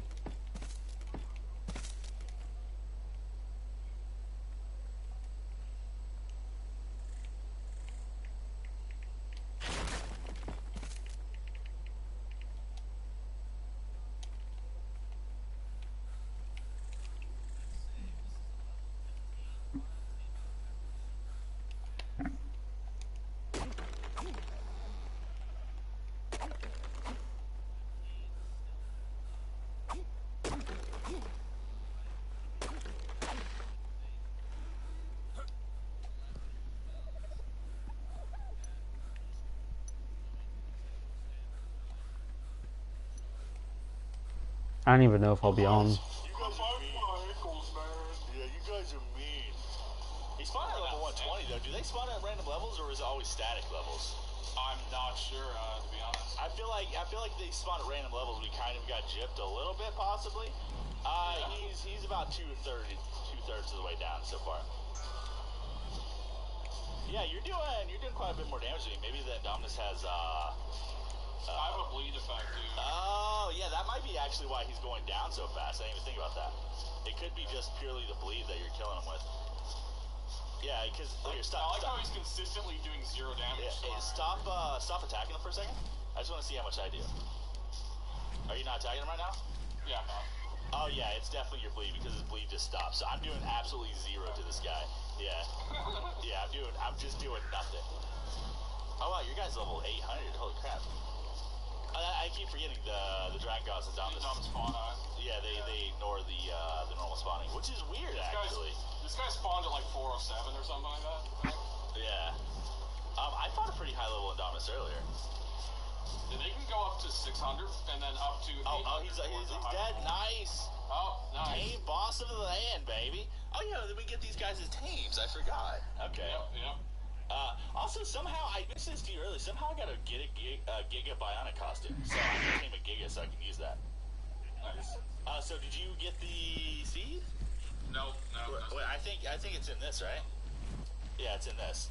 It's a bunch of magic fertilizer, horn seed, black pearl seed, fiber seed. What, wild or tamed? Seed, Rex, spoiled meat, magic, flint. Oh. Ultimate seed right Well, we here. saw that one were killed. Really? Yep. Already? Yep. Already. Oh, wow. Oh, and then there's a bunch of... Why do you want one so badly? And narcotic seed. There's all kinds of stuff. Ultimate seed. To be honest, I feel a little cheaty taking some of this stuff myself. Just Because spear I it. feel like I've skipped ahead. But, Oh. I mean, I guess I could take it, and then once I get to that point, I can just, like, use it or something. Please say you went on Whitey again. Oh, yeah. I've got it. Yeah, I'll just go ahead and I'm take missing it. 2 seeds. This one and the wyvern seed. Wyvern seed, I just need to kill a poison and Which a one? wyvern. Dude, this gives a lot of seeds, man. Kibble seed. Yeah. A lot of, like, really high-end seeds, too. I kind of want to... Yeah, I'm just gonna take all. I'll just use the magic fertilizer too. Screw it. Well, do you still want to fight the other bosses? Yeah. Who took the castroids? Do I have. Why? fertilizer You saw me using it. Making the walls. Yeah, it does. Okay, nice. Okay, I spawned the Moza. Okay. Hopefully we actually do real damage to this guy. Tapajara could probably kill the Capro.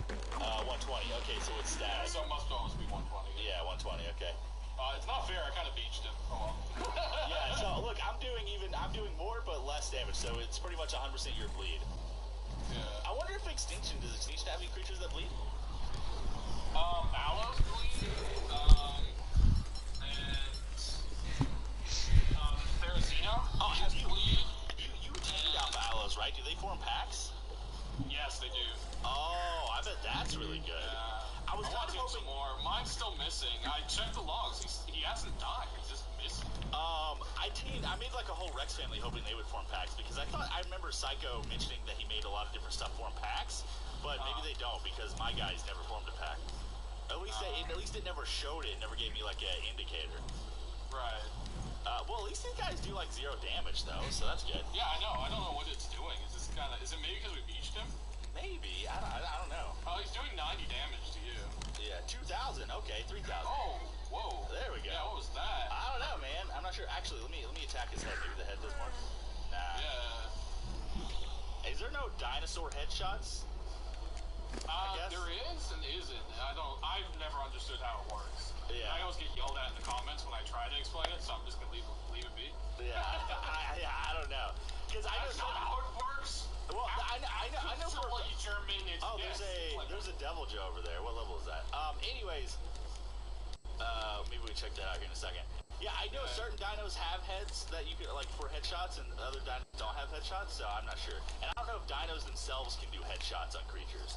It could just be like a gun thing. You know what I mean? The Get Gone Junior. Oh, I know who you are. Some dinosaurs get more torpor. We've been asking you to come back online for days. If I constantly attack this dude's tail, his tail should eventually just like fall off. That would be funny. That'd be cool. Just peppermint dark. Yeah, you could like rip off stuff. That'd be crazy. So I guess what we'll do is we'll fight one of each of the bosses, and then maybe we'll do the rest of them. Gave you the tame thing, right? Yeah. Nice. Yeah, we'll fight one of each of the bosses, and then we can just do the rest of them off camera. Well, we don't really need to kill him. We got the seed. I guess that's true, but I mean, we might as well kill at least We one. each got a tame one. Yeah. We might as well kill one of each one. How many is there? There's 4? He's a strong Capro, I'm guessing, though. No, there's only 3 yet. Okay, so that's not bad at all. Man, this is taking a while. I know, he's almost dead. Yeah, he's gonna die in like 3 seconds. There we go, baby! Okay, so... Yeah, I know, but they only really can if you're on the ground.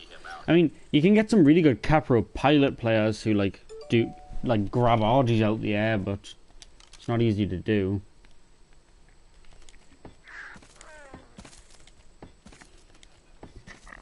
What's your weight at the moment? I was talking to Adam. Pretty low, I find if you craft the stuff before you come back to base. Oh, I already... I said Get Gone, we've been Stonewalls? messaging you for a while trying to get you to come back online so you could play the new server with us. I thought I was building wood... The fucking hell. I have a shit ton of wood walls. Why are you using wood? It's a stone. You want to defend the fucking base from a giga with wood?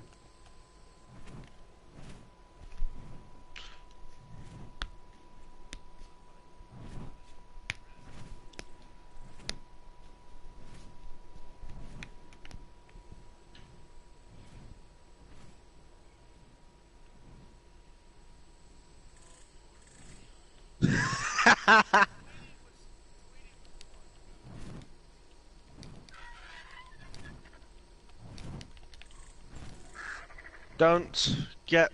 Has my orgy, the first one, died yet? Fucking hell. Wait, we got baby orgy back.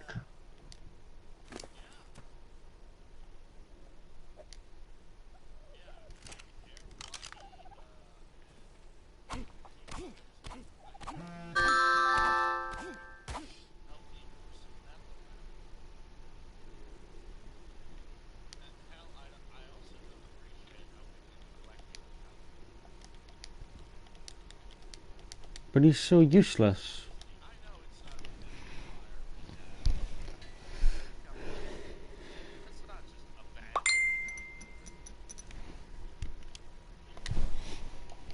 Can someone bring the beaver close to me?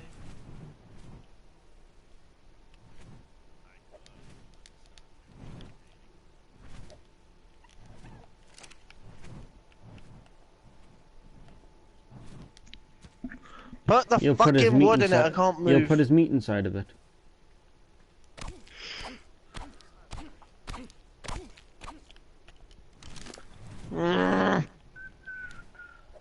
Well, we'll have wood that will go to waste. Keep the... Wait, where's the castor? I'm inside the base. Can someone bring me the castroids outside? I have like 500 or 600 stone. And I need to make it into wall because I'm Is it an overcumbered. online or a player official? Player dedicated 24 hours. You literally flew past me! Look for the castroids! Oh, what's the name of the Right server? there! Oh, you fucking dick. There was no need to scream like that.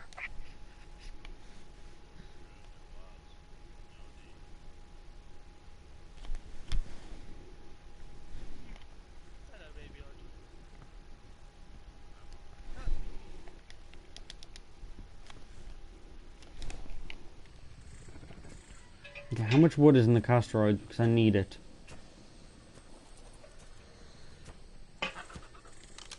Apparently I can fucking move. I've been wanting to live with you too, Draw. We think so much alike. Sorry? Kind of Gekko? annoying.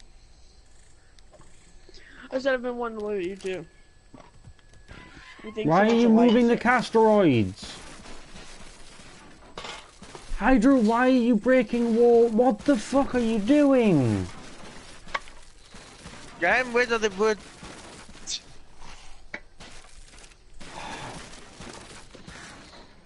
Hydro, if you don't stop breaking things for your stupid OCD, I'm going to kick you from our fucking tribe. It's getting on my nerves. You No, broke a I had fucking many walls. fabricator.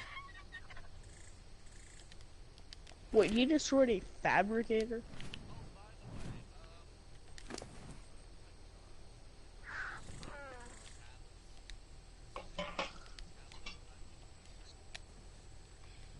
Can you pick... Actually, could you...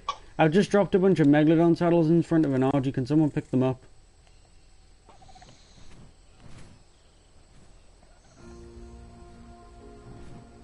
They're in front of Baby Orgy. I don't know if it's Baby Orgy 1 or 2 or whatever.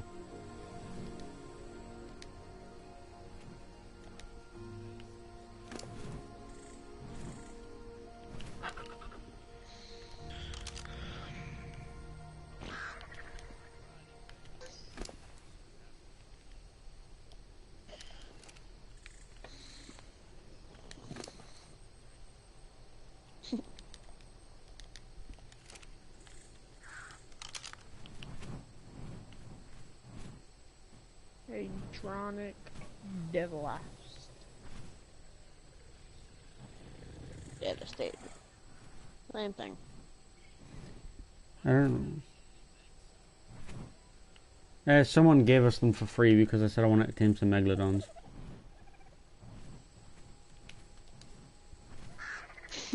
Well, that's one, like... Wait, is this a PvE or PvP? Please tell me PvP. PvE. With tribe wars though. Oh, okay.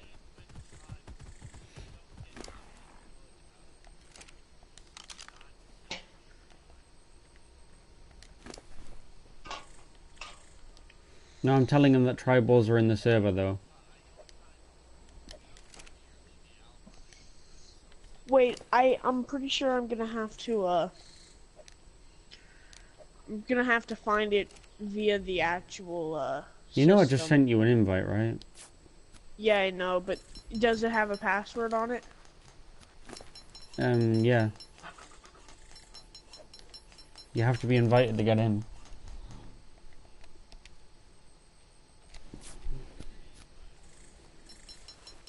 And then I Moretti did. will come and pick you up. Well, it's in another one because I was in a different game when I was trying to join it. As a wedding present, Claudine's father gives the young couple a What's up, guys? Miller here. Today we're back in action playing Why did some Hydro Ark4Life. leave? Think he's annoyed? Freaking amazing. If you guys enjoy, make sure to smash the like button. He was the one being a dingbat with his OCD. So last time we He So was you on- guys are Now, alpha? some people were telling Like, me that sick? because there's no actual like voice acting in the or in the thing where, well, not voice acting, but they don't actually pronounce the monsters' names. So some people said there's actually no specific. Yeah, they're only alpha than more alpha than us because they have more teams, but we have 2 gigas and they have none. So, It doesn't really matter, to be honest. Not to me, anyways. Doesn't matter that well, much. we have 2. So what we're So, gonna do today is we're actually. and we're about to have a third. I want to find a cyan or something. Yeah, we sold. I'm pretty sure we sold them one of those Quetzals. Is that a new dino that came with the update? Capsule? No, Quetzals, as in a Quetz. Quetzalcoatl. And also, I want to work on the base a little bit more today. So that's going to be the plan. Also, this guy is very sad. Oh, He's very sad because Quetzal. absolutely no one suggested names for him. Not that I could Quetzalcoatl, or whatever the fuck its full name is. No one suggested You names can. for this poor I'm little not gonna argue dragon. with you, but He's very look it sad. up on wherever He's so you sad. want to. Look You at ain't him. gonna Look how find sad he Quetzal. is. He's just so sad right now. It's pronounced Ketz by That's a pretty cool picture, actually. He's paleontologists. But yeah, the mind. Dude, actual paleontologists in real life pronounce it Ketz, not Quetzal. Also, apparently Ark had an update because all my controls reset again. I hate when all the controls reset. So yeah, we're gonna do that today. You can call it what you want. I'm gonna call it a what? If it was Quetz, it would be spelt with a C, not a Q. Oh, yeah, look at this baby. Perfect jump, execution. No, 10 out of not 10. Quetz. So, the name I like the Quetz. most for Q. Quetz. Quetzal. Is let's go ahead. Are you gonna let me name you? Do I have to be closer? Are you serious? I can't name you. Why can't I name you? See, I swear to God, guys, I can't. Yes, see you. I know that. There's no naming. And on I this guy. still can't join your I hate server. what it does is it does it sometimes. Here, It can depends on, someone like, the else direction. that I swear to besides God, Quick I'll Draw see it. send an It invite depends on because the I can't direction join that you're actually, Quick like, Draw's how far invite away for you some are reason. from this guy. It doesn't let you name him It for might some be reason. because it Okay, doesn't I'll say tell you he's in a playing minute. it because he's But appearing basically, offline. the name that I like the most was I'm not. Saphira. If you don't know who Saphira is, she's actually a dragon from the Aragon series, which actually you read the Aragon series back when it came out, and I liked it. The first book. Now, when he first wrote those books, like I think he was a little kid when he first when he wrote the first one.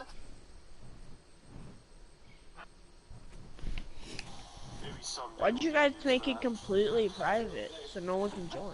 We don't own it. Actually does make it look a lot bigger. Today, for popular request, doing job. Oh wait, is this server what you call it? Primitive Plus? No. Okay. I sorted it, not really though, but sorta. I like the pitchfork idea. like it because it has more things to craft. Yeah, like you got more to do, and you can't go directly from. There's an aloe pack here. Like I can't get anything.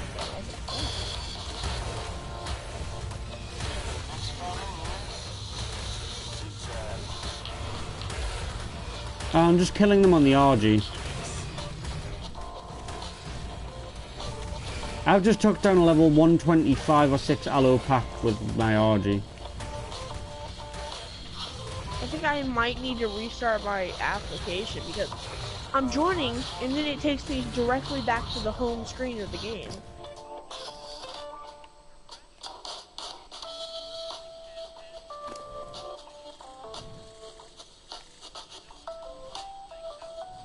Nope, I was just kicked.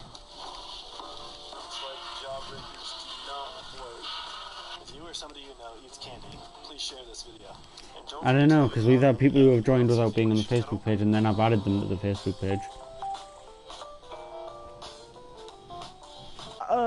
I don't do Facebook, so I'm not gonna join that. Just keep trying to join. Content's under pressure. Do not place them. Someone's kicking me, so he's gonna be ready every single time. It's someone kicking me. What does it say when you leave? Okay, as soon as I join, I get this split second of saying, you have been kicked.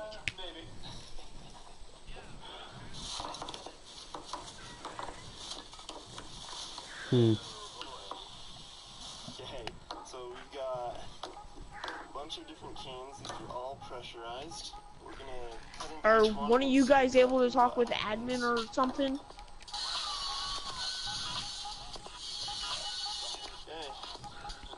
They don't let you talk to them.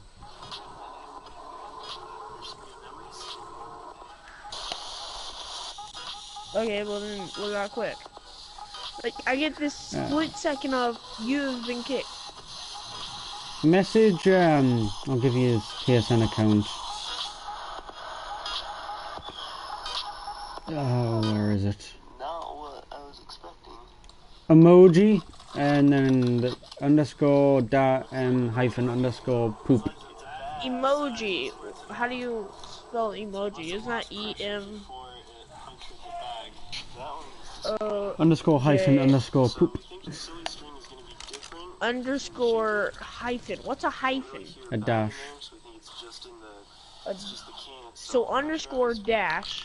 Not to be racist, but the chink face that people make.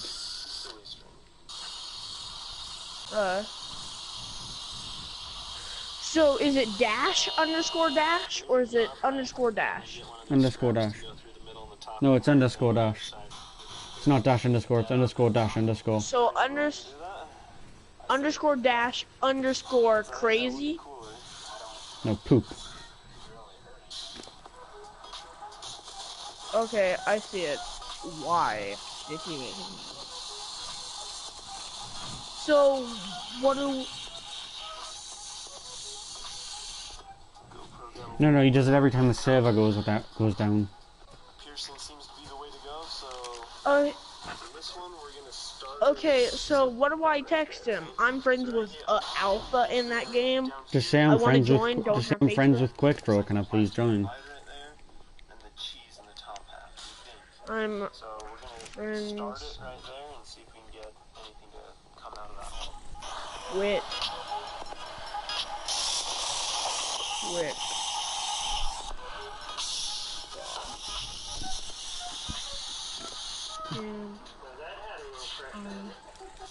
got all over us. I'm pretty sure this dude, if he's ready to immediately kick me, he's immediately not gonna want to respond. The box ended up over there. It's a whitelist that does it. Just cheese splat all over the place. I don't have Facebook, so... No, it's your name's not on a list of people, so the game will automatically kick you when you attempt to join because you're not on that list of people. It's called a whitelist. It's intelligent software. Well, that just means you're alpha no matter what, because you're the first one in the game, so he's technically alpha. He can do what he please. Well, there's like 30 members of the server.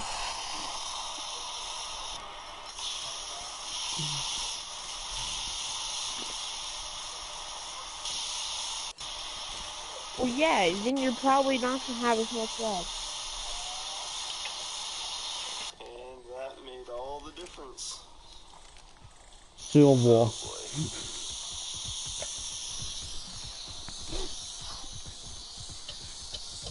Hey, thanks a lot for watching the videos. We've gotten a ton of great comments from people of things they'd like to see cut open. If you've got any great ideas, let us know in the comments. Yeah, man, I would love it. I just like anything that's able to get me somewhere. Give us a subscribe and check out some of our other videos.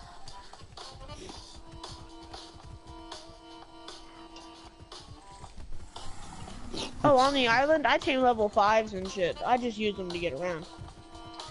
I'm a peace tribe, okay? I don't fuck with people. I like being on PvP servers just to be on PvP servers.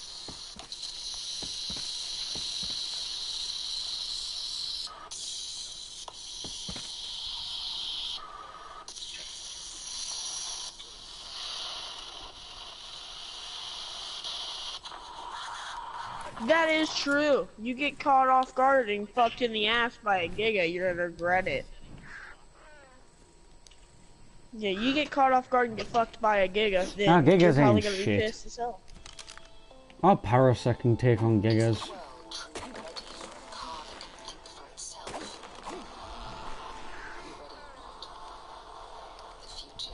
Ballista. To be fair, now the Parasaur's got nearly 600% movement, melee damage, I think it probably could take on a Giga on Wait, its own. you mean those fucking things with the berry getter? Wait, are you saying a parasaur? No, Parasaur. So we get a lot of people asking us how it There's works, hundreds of them on Scorched Earth. how much water it uses, why is the water dirty, why are we doing this, and just a bunch of questions like that. So we're going to use this chance to answer some of those questions. And then I don't know what you're talking about. Does it look like a Bronto? how often do we clean the tank out, Greg? About every 6-7 months. I don't know what that means. Out so that it's just water, and then in about 6 months it'll have about this much sand in it again, and then we'll have to clean it out again. And this tank goes all the way to the floor. It's about 3 feet deep. That's just water and sand. Mammals walk on Brace 2 that we legs, use don't is they? kind of like a sand material. No, I just don't really care about reptiles and bullshit. That ain't gonna help me in life. I'm not gonna be no zoo person. I'm gonna be somewhere else. We're a mammal, I know that. There's Raffia. Everyone knows that one, WJR. No, I... Oh, fuck you. Okay, now... You could have said that. Lay eggs or don't lay eggs. Mammals don't lay eggs. Yes, they do. Well, Mammals I don't really lay give shits about mammals and shit. Technically, mammals It's like do lay eggs. There's direwolves. one mammal that Direwolves lays are eggs. mammals. Right, but these are the ones we're going to be looking at today. Right, we've got the great jaguar. Right, so there's technically two, but there's 2 of each types. You've got the great jaguar, Okay. you've got the great jaguar, you've got the great bagger. Okay, well, hold on. I sent that dude that message like 5 minutes ago. Agnator. So that looks like the fire version, and you've also got the glacier. Fucking understand that.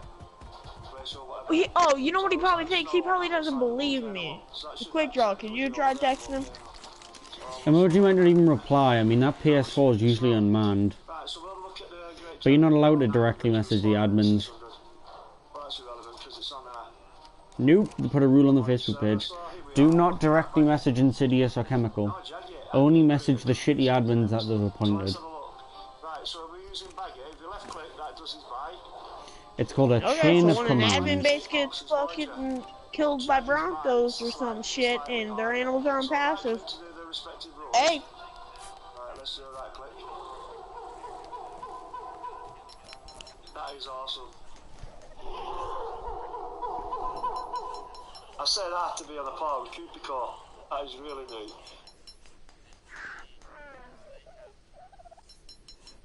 Well, that doesn't really mean anything. You can just throw in a Bronco. You can throw in a Thenosaur, a Bronto, a Rex, and maybe a Spino. You don't know what a Thenosaurus is. You mean a The little fucking chicken Ferrozenosaurus? finger things. Thenosaurus, yes, the fucking chicken finger little things with the claws It's and called a shit that can tear through stone. Ferrozenosaurus. Therizino, yes. It's a fucking extinct animal. I ain't gonna pronounce that shit right. I don't need to. He don't exist. Oh my god. Yes, fossils of it. Is it real now? Is it extinct? If it's extinct, it doesn't exist now. But it's a thing that was, but not now. I'm getting on my phone. I'm gonna check out some Therizinosaurus fucking bones. You know what its closest relative most likely is? You know what its closest relative more than likely is? The fucking chicken. What?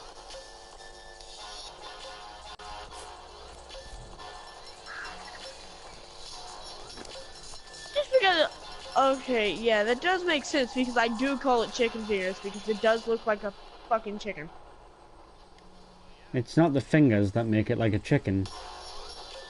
I know, no, but I call it, instead of calling it its actual name, I call it chicken fingers. Because it reminds me of a chicken. So that would make sense if it, relates to a chicken. To me, that makes sense. Because if it reminds me of something, I'll name it something. What this actually was. Alright, boys. Welcome to San Francisco. Enjoy the And also, its fucking name is too long. It's like the Crow Chumps just, whatever that fucking jumping alligator is. We've got, oh my god, it's a mega Watch Dogs package. Watch Dogs 2, PS4. I don't just Pronounce the Crow Chumps cuss. That fucking jumping dinosaur. randomly sent me this. Gat. Reminds me of a box that I got. It's not a Sarco, it's just Sarcosuchus. It's called Sarco. In this game, it's called Sarco. I got sent this. It's a Probably that's its Sarcosuchus. actual name, but I never took a photo of it. I never placed it anywhere. not in the In game. game.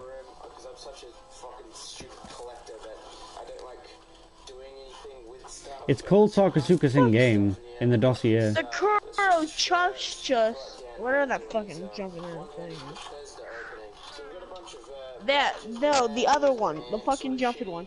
That bitch Capricious. don't have no terrible jaw.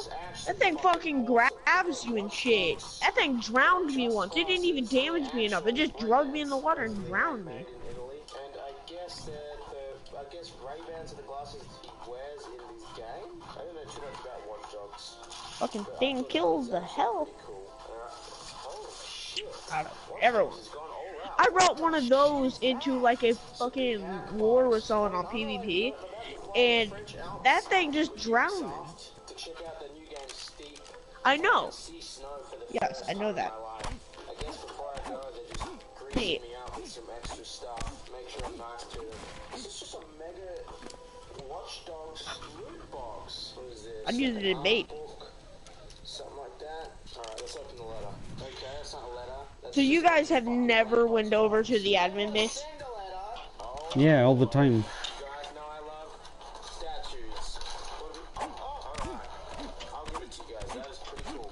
And I remember I actually did play I gave them a giga, then took it back. time back for a tiny while, but I don't plan on playing the second. You guys have gigas? This is raise a boy up. I like statues. Look at that. Thanks, guys. So you guys have gigas? We got 2. Nice. Oh, yeah. If it wouldn't have happened if it wasn't PvE, but nice. If it wasn't PvE, it'd be a little harder, because you'd be trying to get raided and shit. People do raid each other on here. We've been biggest tribe since day 1. We're the only tribe with over we're like the only tribe with over 5 members.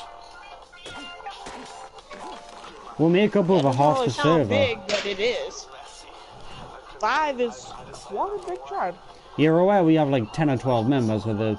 We make up over half the server nearly.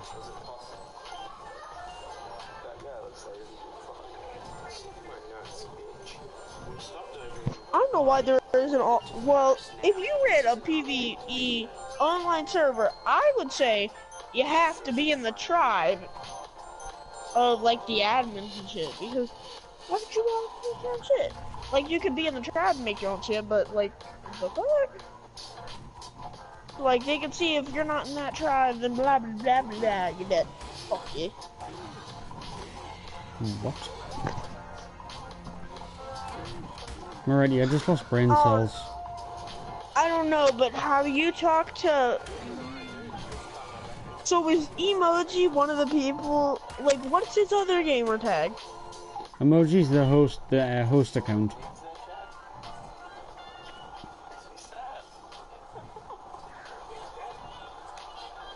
And so so you're telling me I just texted his fucking AFK PlayStation.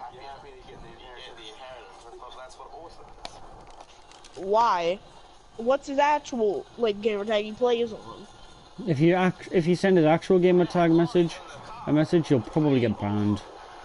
He doesn't like people directly contacting him. Why? That He gets makes harassed. like...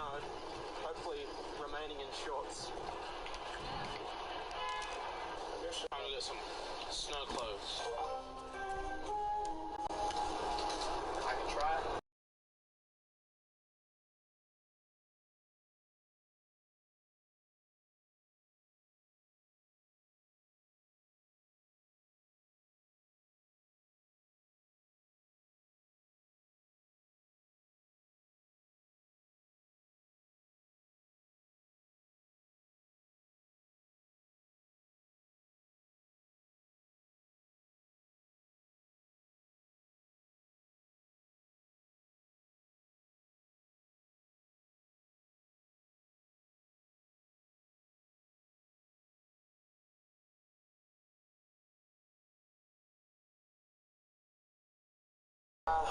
To be 17, 18, 19, 20.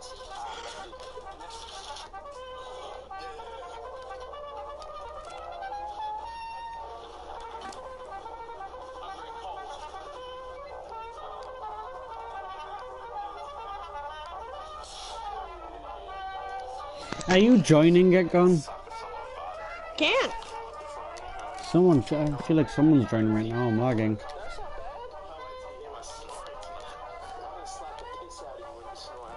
You're bringing back some Tinder French ladies here, Chad? Yeah, dude, totally. I got so much French pussy. What the fuck is this? 20 verse. Ubisoft, mate. I'll be fucking damned, that's me! This looks pretty cool. I've never actually done anything like got a gift bag before. I feel like a little special boy. Let's see what this has to offer. Doing what you got, boys. He might have not have just texted back and actually like fucking blocked me or some shit. I'm gonna try joining. Chad, I don't know if your gift bag's gonna fit you. One less. I'm doing the wall. Snow gear provided by Ubisoft, probably in.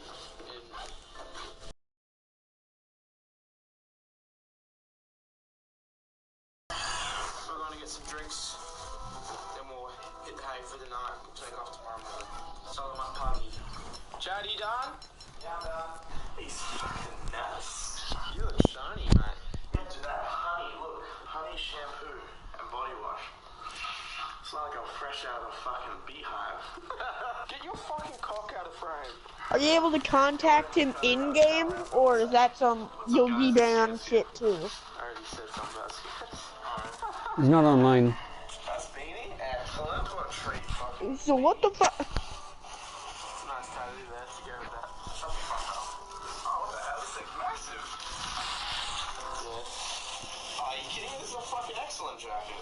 Will it fit me? Good morning. What level is it? Good morning, Chad. Morning. How'd you sleep, mate? I had a bit of a restless sleep. I slept around. Good morning. Have a good day at work, boys. We're going to breakfast, and then we're going to a wingsuit simulator, I think. I think that's what we do today. And possibly get to see snow. And now we go to the place that's closer to the Alps. We get to see the steep game, which is well, yeah. We get to go to the French studio today, I think. Is that what we're doing today as well? I also bought this in Dubai. I wanted a local fragrance, so now I can smell like an Arabian prince. Very strong musk. Okay, let's get bread. You guys that's so weird. There's a fork that's sitting on the counter. Don't pick it up. Why? Because it was sitting on a hot plate for like. Oh no. Oh, did you burn yourself? And I went up, I went to grab it. Because I didn't know that was a hot plate sitting there. I thought they were just sitting on some sort of counter surface. But no, it's a hot plate. There, it's up there. I'll see you later. Okay. Those are the mountains we're heading to. How awesome's the view? It's fucking awesome. Oh, what the fuck? Yeah, just get out of nowhere. Jump on its back. Jump on its back. Chad jumping and wrestling.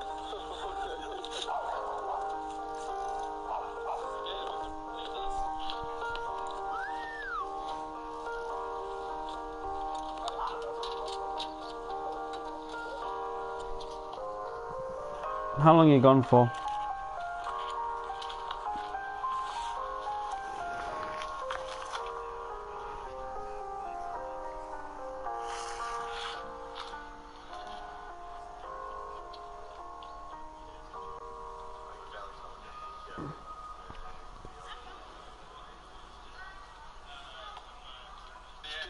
jump. Oh well.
You're a meme.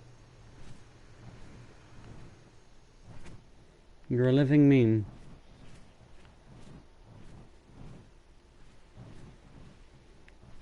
To be fair, we posted Game Writer on Reddit as a rapist, so...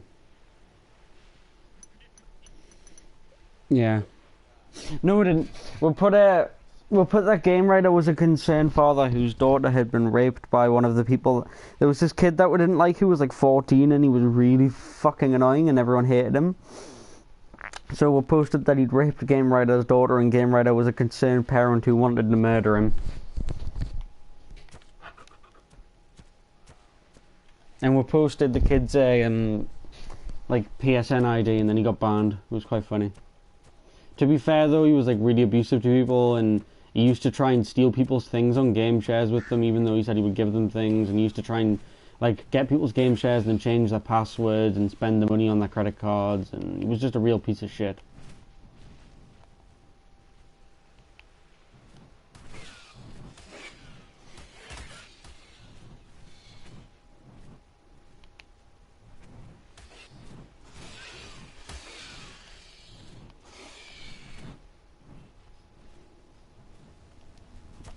I've got to go in like 15 minutes.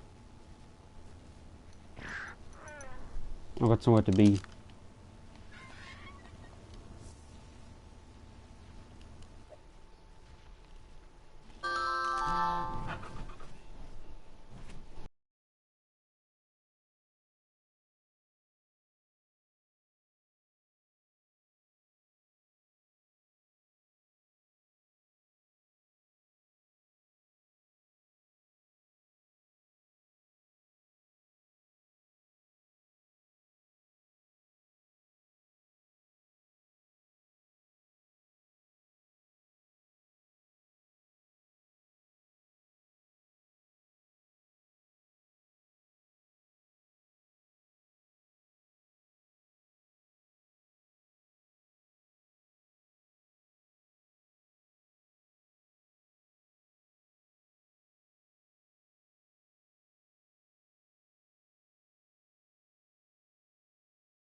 What do you want a wooden morph for?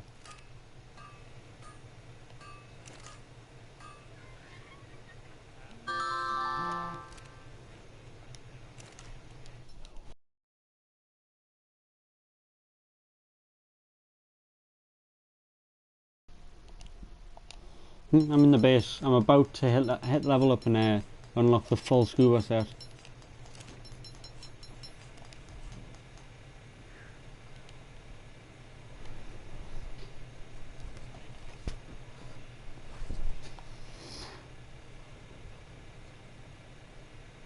It won't help. I'm literally not going to be back online till probably tomorrow.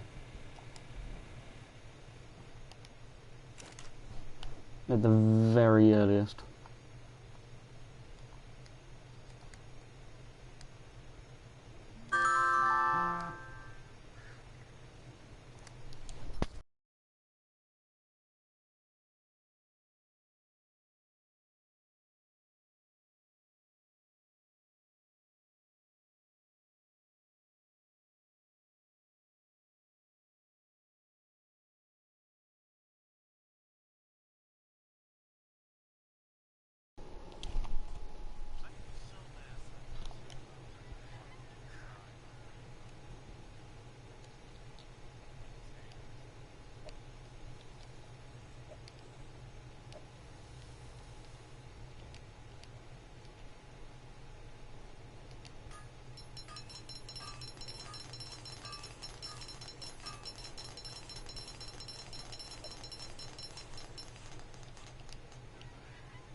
we have a problem. We can either make the walls 4 high, or we can move the spikes further away from the walls. Because big carnos can stand on the spikes and go straight over.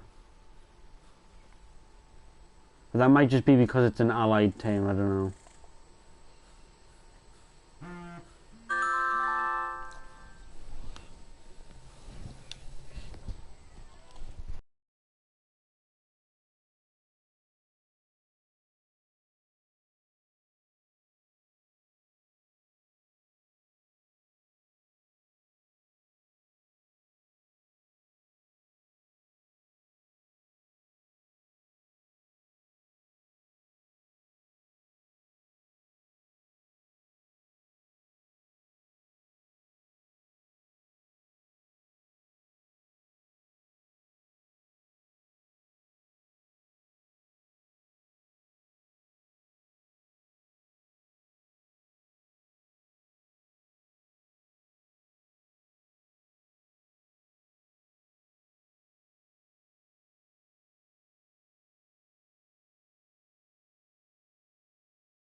Usually enough time to kill it.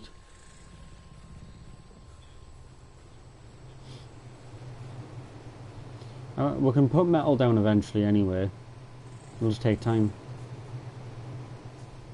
Plus, once we've got 3 giga, by the time another a giga does show up, we'll probably have our 3 gigas sorted.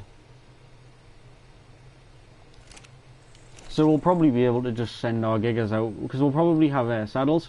We could just have it get stuck on the wall and then go out and kill it ourselves.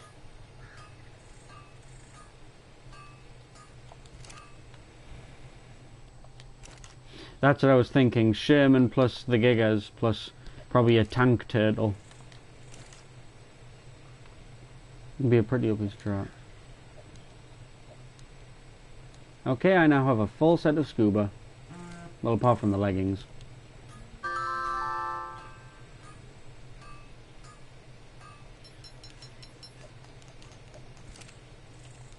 Before I go, I'm going to quickly go try the scuba set out.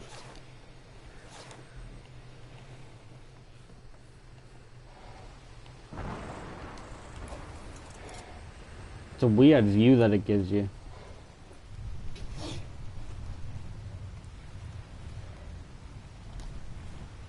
They're not too expensive to craft, are they, scuba sets?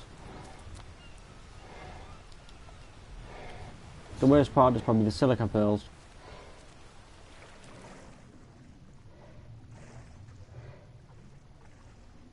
Plus I swim pretty fast because I've got flip flops.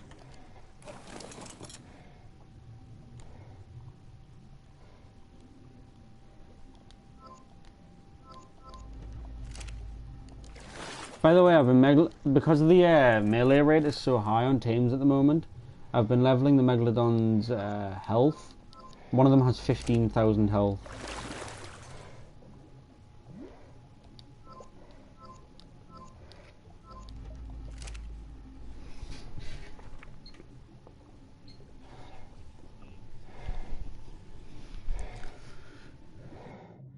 Do you know how the Megalodons have been leveling up? It's kind of funny.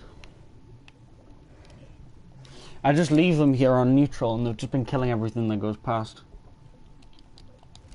Great spoiled meat farm though. Each of them is carrying right now about 6,000 spoiled meat or something like that.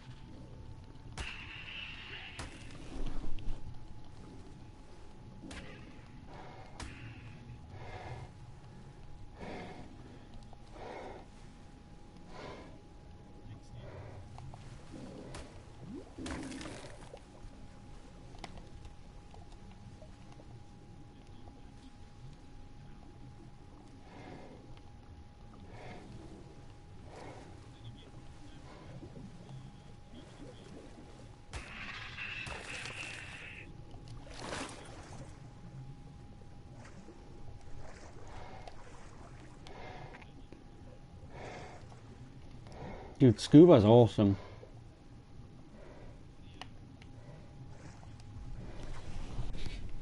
Like, this is actually quite fun.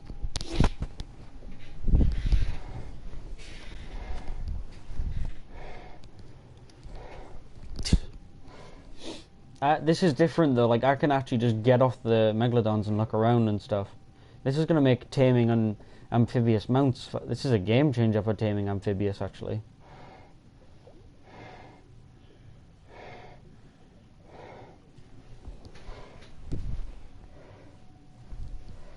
Yeah, true.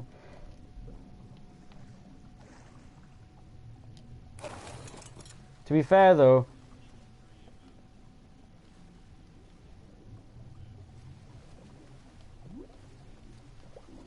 I think we're pretty good though. I mean, we've got 3 Megalodons who all have like 500% melee, and all of them have about between 5 and 15,000 health.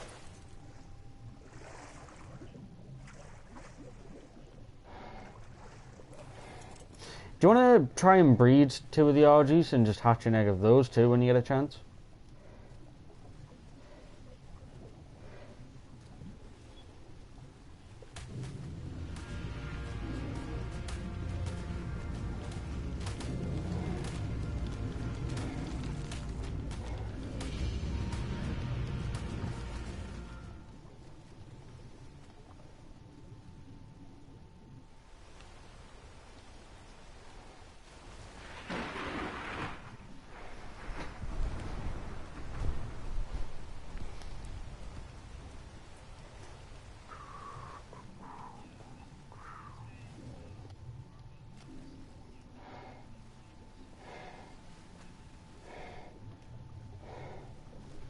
Okay. I think we should allocate 1 person to handle all our cable, to be honest, because we need to start making some.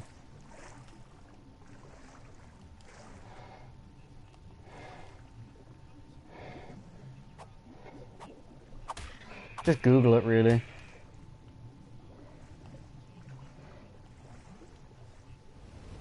No, you just have to know the recipe, I believe.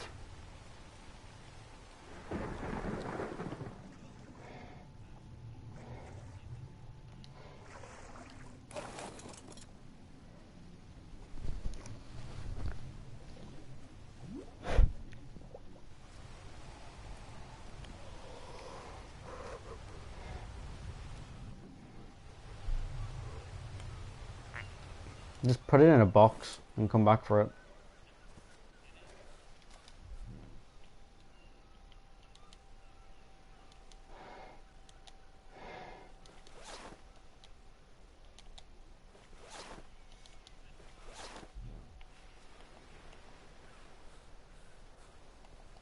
If we breed RGs though, and we're going to bring one up, we might as well breed it with Amelia.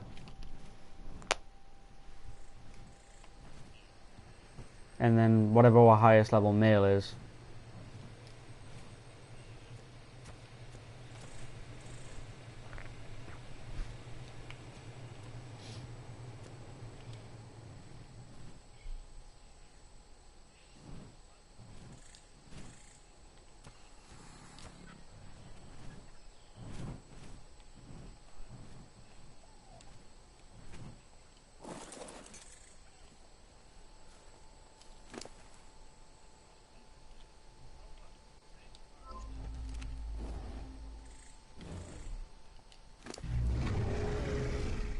Tank.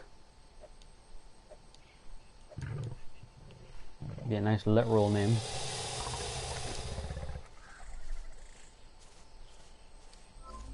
Oh no, I know what you mean, but when I said tank, it would have been quite like a nice literal name.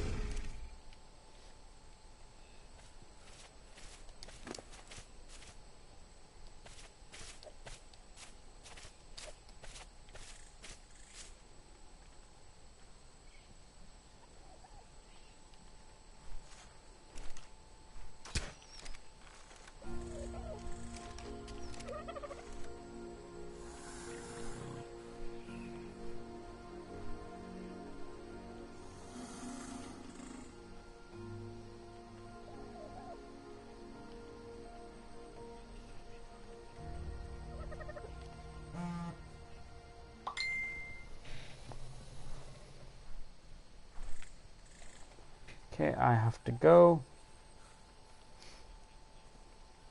I'm just gonna put the bird back in the base. Right, see you later. Hello?